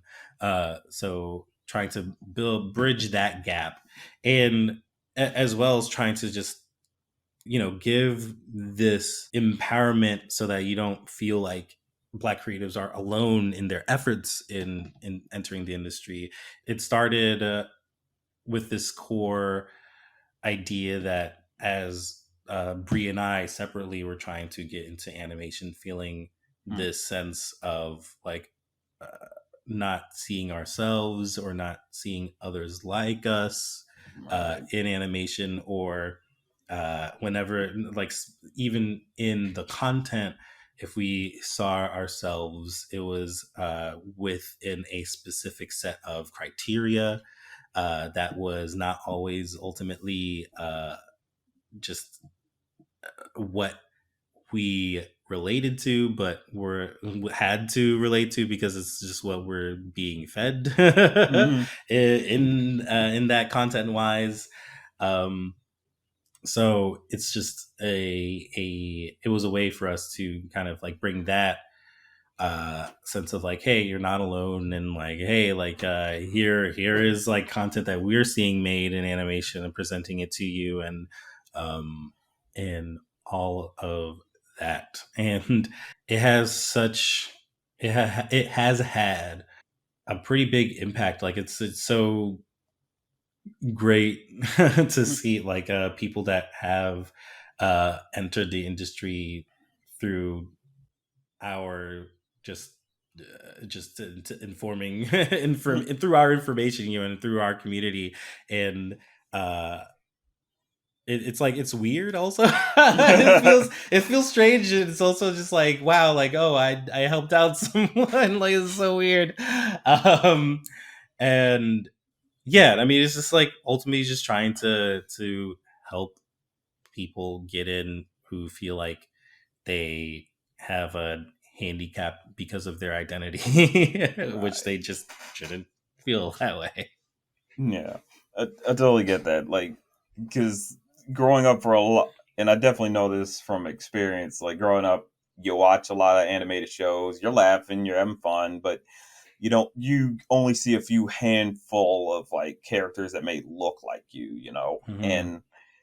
And as you get older, you start to realize, oh, that's kind of deliberate by the fact that there's not a lot of people who do look like me working on these type of shows. Hmm. It's only rare when you find out it's like, here's this like this creator who looks like you, like who's in there, but they probably didn't get to make the thing they to really show off more people that look like them or anything like that. And I think with something like this, with this type of collective, with Black and Animated, it's something I think many definitely appreciate the most is that it's like, yes, we are trying to get more people like us in the industry to like fix up some of the stuff, or to add more voices in the room to have more of a say in how animation goes, and having more dynamic characters in such, or dynamic stories, to tell our own stories, or to tell our fantasy stories that we grew up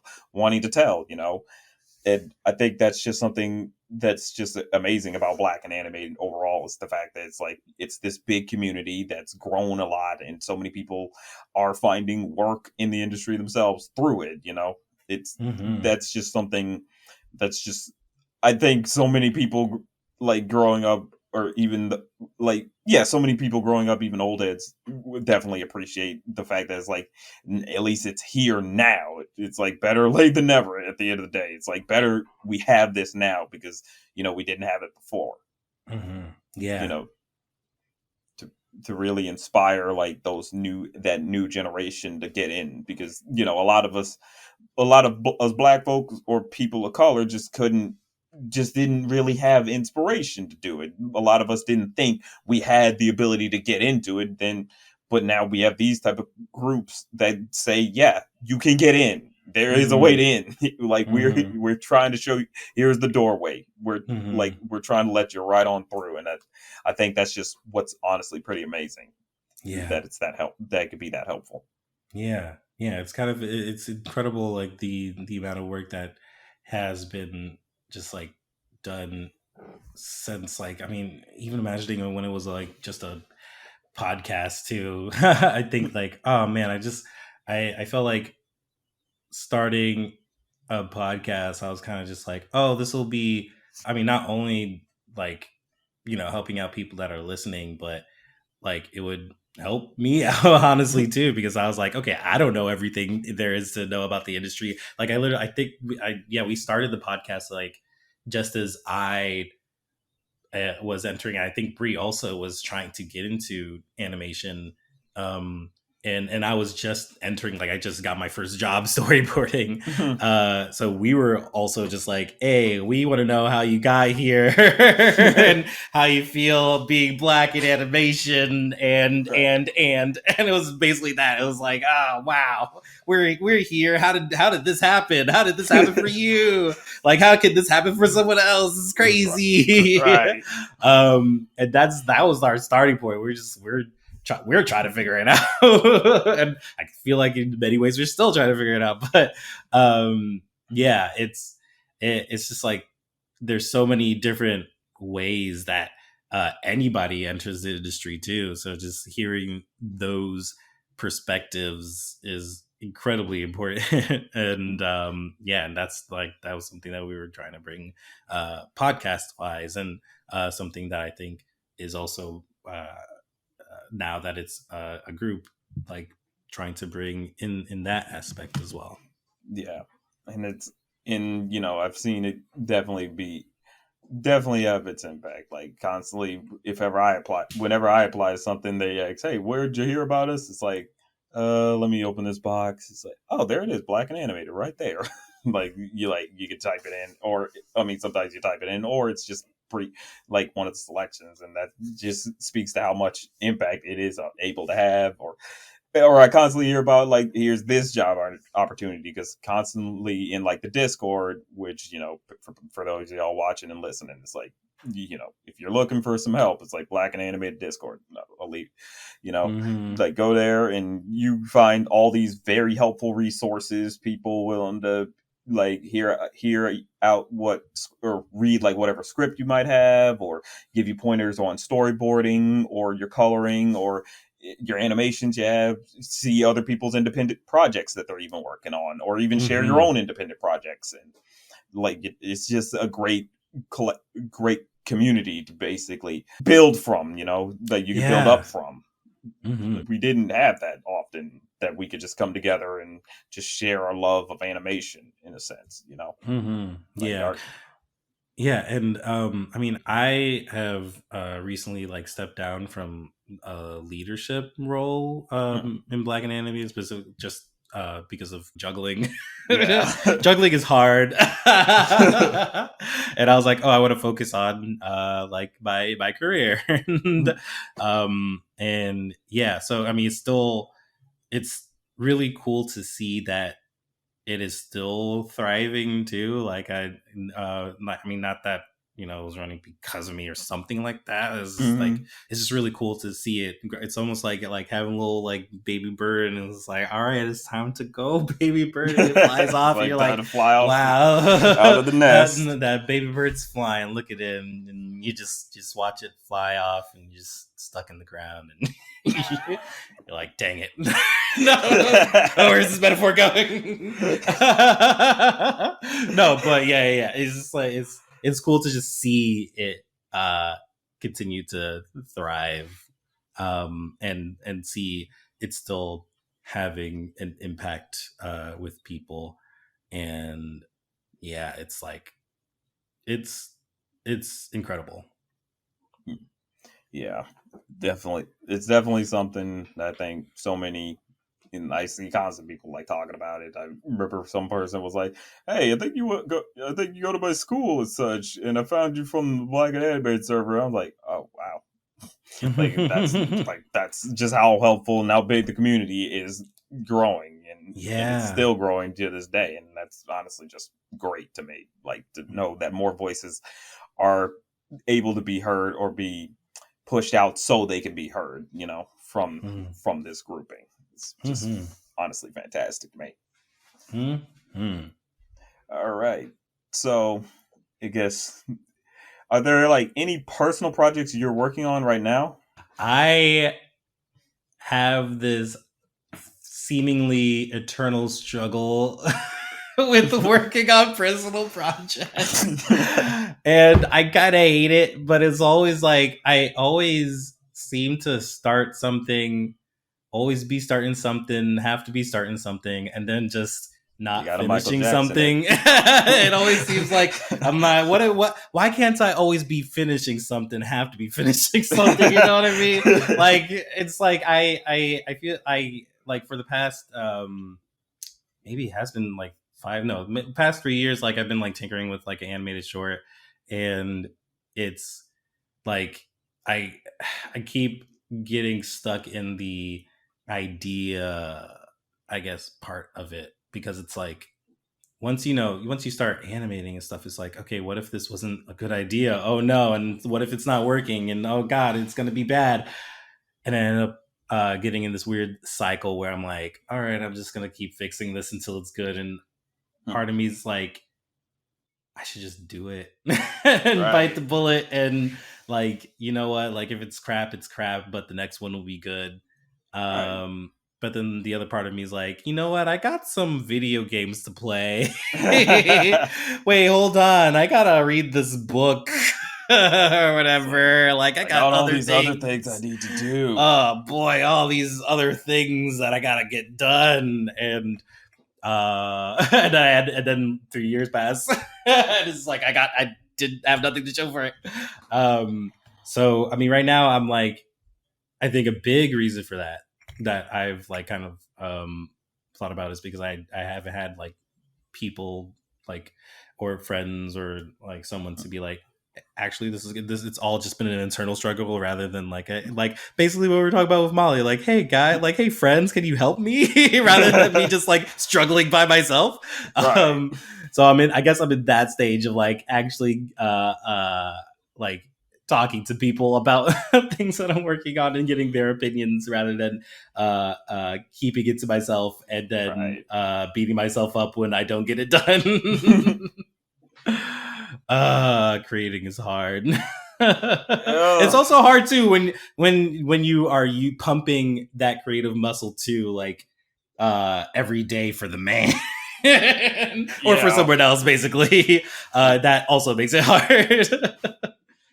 Like it's just juggling all those different things, and then Mm-hmm. because I know what it is. It's like you got the creative juices flowing, but it's Mm-hmm. like they got to be flowing for one other thing before it can flow for something Yeah. you got to make or Yeah, want to make. exactly. Yes. It's That is exactly it. It's just like, all right, you're creative. You're, yeah, exactly what you said. Your creative mind is working for some other thing. But then as soon as you get to that your thing, it's like, well, now I'm just zapped. Like Right. I can't do anything now. Like what the heck? It's like not enough time of the day to also get my sleep that I very much need. Otherwise, my body's gonna, hate Yes. me. And that's where teamwork comes in. It's just like, hey, like if you have a team, then things are at least a little bit easier. Right. That's where I'm at with my personal creative projects. I'm like, oh, teamwork. That is the thing that I'm missing here. Oh yeah, I think that's just that's what's always pretty enticing to me. Like, sure, as we were in like school, like a lot of us, you're very introverted or just constantly trying to stay away from people and thinking, I don't want to do a group project. Or for some people who might be kind of scum, they put the work off on their classmates to do most of the work, and they don't do much. But as you get older, you realize you're gonna appreciate those team projects a lot more Yeah. because you're gonna like the camaraderie that you get out of it. You're gonna like the fact that some people can actually take up some stuff that's like, okay, it's too overwhelming, so it's like, okay, let's take a little bit of that load off of you, and you do, and vice versa on your end. You take some of the Yeah. load off for others. That's Mhm. something you're going to appreciate teamwork that Mhm. goes into it. You're going to appreciate the camaraderie. You're going to appreciate the feeling you're going to have once you've actually completed the project. Like you're just going to Yeah. be like, we put our blood, sweat, tears into this thing, and I don't care what anyone says, it was beautiful. Yeah. And animation's like it's ultimately like a team effort. I mean, usually, I mean, of course you can like completely make a project or whatever like 100% by yourself, like if you're a Yeah. machine and you have that ability and you can do it, you're a rock star. I mean, I've seen people make dynamic and awesome shorts by themselves, full through even music, and I'm like, dang, how'd you do that? Like what, how, you're so powerful.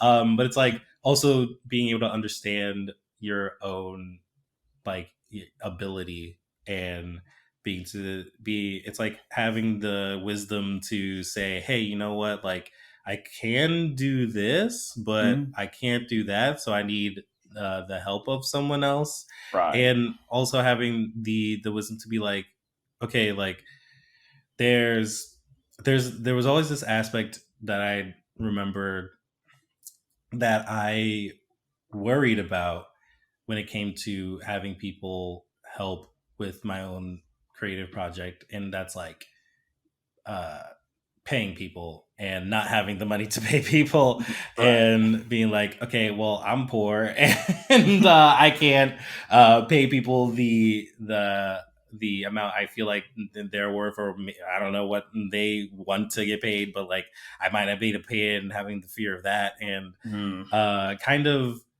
also realizing like, okay, like I couldn't. I'm at a point, saved money wise, where I can be like, okay, yeah, I can figure that out, and Right. I can also just not assume that people are expecting to be paid, and be like, oh, like actually have a conversation and be like, hey, like can't like ask for help and get a sense of what uh they want to get out of helping me. Like Right. maybe they even want to be like, hey, you know what, I want to work on a project and also see a project get done, and they're like me, they're like, oh, I keep fiddling around with things, and I'm in a weird cyclical cycle where I'm not getting anything done, and I just want to get something done, so I'll help you, and nah, it's fine, I'll do it for free, it's I just want to get something done. Right. And yeah, or asking friends, and friends are just like, yeah, I just want to work on a thing with you, let's collaborate, bro. And it's like Yeah.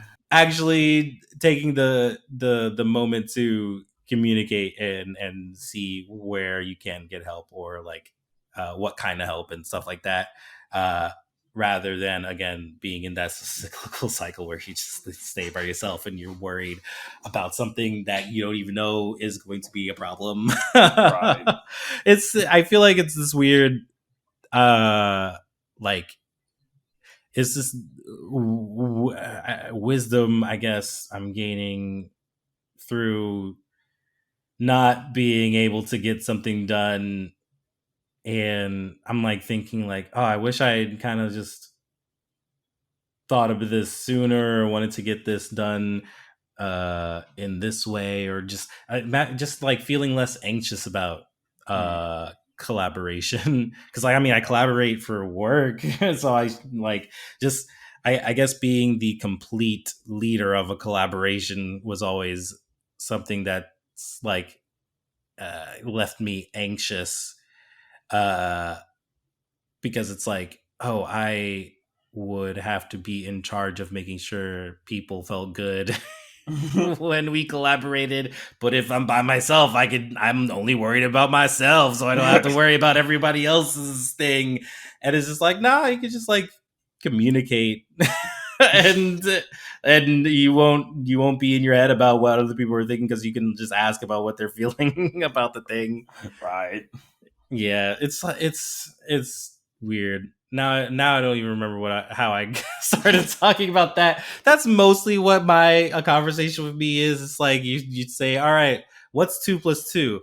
Well, 2 plus 2 is 4, but like, what are the 4 things? It could be cookies, it could be oranges, it could be lemons. I had a good glass of lemonade earlier. It was really good. The glass was like, it was like an interesting color, green. Green's an interesting color. Like we just, Wait, where did we go? it's like, how did we build a tree and start branching? Like,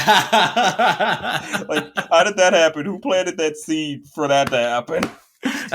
It's like, what happened to that seed? Because somehow we're on a different tree now. Yeah. Like, wait, we were talking about math and now we're talking about existentialism? Like, what's happening?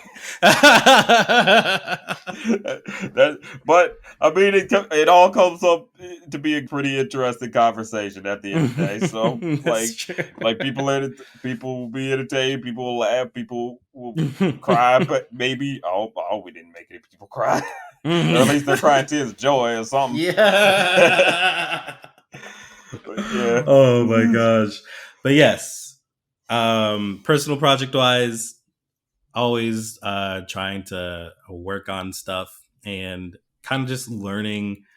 I feel like ultimately, on a positive note, I'm like, though, like on specific projects that I have been working on, I haven't gotten completed, but it allowed me to understand my own working process, Hmm. and how I can continue to work on projects in the future. So that's good. Yeah. I think that's what it always is. Like, you learn how to work by yourself, but then when you're trying to do a project, especially an animation project, you're definitely going to appreciate the collaborative works you've been doing. So you now understand, it's like, here's how I can get this actually made with people to Yeah. take some of the load off. Mm-hmm. And Mm-hmm. also to help them through some of the stuff as well. It's all collaboration. It takes a village, as the saying goes, and that's what animation majority of the time is. It's just collaborating, working together to create something that you all can just look back on and think, we made that. That's something Yeah. I am so proud that we got made. Like, no matter what, Mm-hmm. it was hopefully fun. People Mm-hmm. are feeling accomplished from it and not feeling like defeated or anything like that. Definitely don't want that happening by the end of anything. Yeah. Mm-hmm. Amen. Yeah. I guess to kind of wrap us up, I got one question from D'Angelo Edwards of Hats Off Media that he wanted to ask you. Yeah. And this could be your final question. Why are you so cool?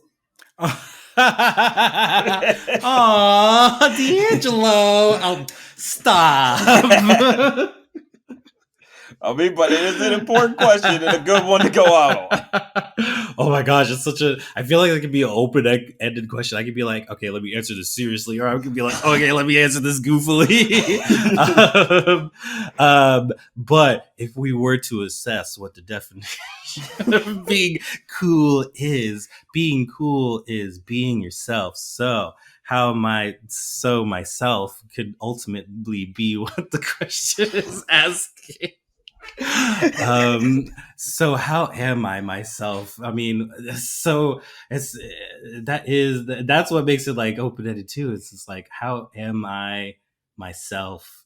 And I think, I mean, the things that make me myself, what are the things that make me myself? I think just the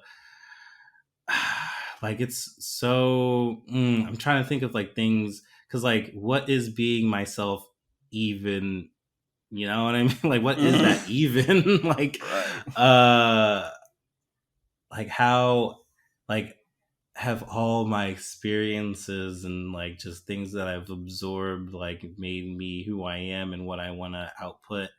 I think I'm cool because I have even just like thinking about the question is so fun.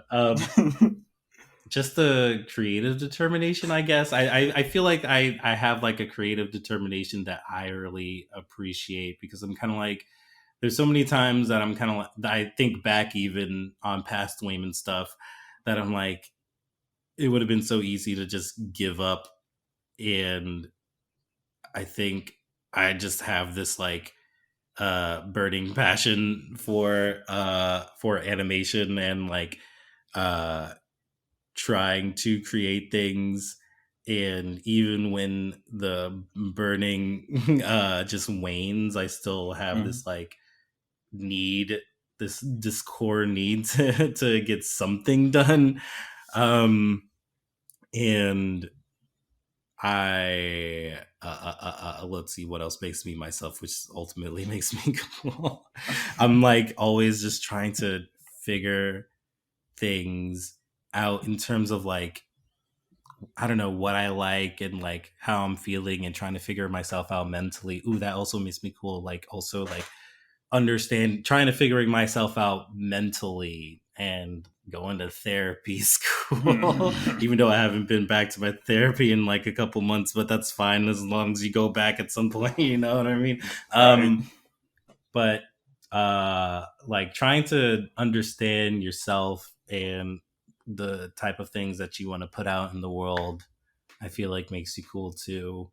And also like not allowing yourself to get completely demolished by how it seems like the world is turning in on itself sometimes, and not allowing that to make you an anxious monster.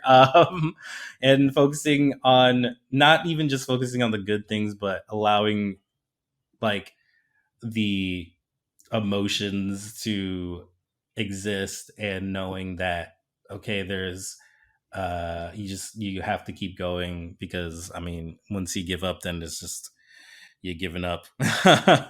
So it's like, all right, just you can take breaks, but you gotta know when to start up again. Yep. Bum, bum, bum, bum, bum, bum. I trail off. That makes me cool.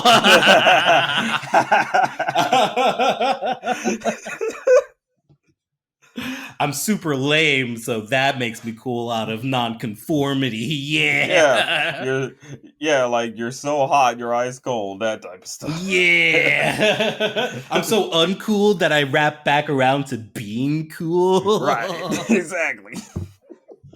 Oh my god, I feel like this is like trying to answer that question feels like such a narcissist. It's like, you want to know how I'm cool? Well, this is all the cool things that are cool because I said it because I'm cool. Right. But Oh my gosh. but they were real answers. That's what makes them more non-narcissistic, you know? Like it's like that's what a cool guy says, something non-narcissistic, just a real answer. Yeah. Oh man. Okay. So this has been real fun talking with you. You've been like excellent. It was great getting a lot from you. We went on for a while, but that's just but Yeah. no drags. That's the great thing about it. No dragging at all. You know, we Mm-hmm. ain't American Dragons on this. Yeah. it might have ran Jake long, but we're not American Dragon. Perfect. Perfect. Okay. Oh God. Oh man. But yeah, you were great. We can look forward to your work as director when that project's properly announced, and Hmm. people can see your work on The Ghost and Molly McGee on Disney Plus. And Hmm. again, you've been great. Really fun having you on. It was a great Yeah, it's fun conversation. You talking to were you too. I'm glad, and I feel like it's good, like catching up too, because I know we're like acquainted a bit, yeah. and as life goes, like sometimes you just like lose touch and stuff, but it's really good, like just catching up, in the sense too. Oh yeah, definitely. I'm Hmm. really glad we got to catch up like this. But yeah. So everybody, y'all know where y'all can find Wayman. Watch his stuff on Molly McGee. Look out for his projects coming at some point. And always Hmm. remember, it's just a thought. The opinions expressed in this are of the individual guest and only of the individual guests and not of their employers.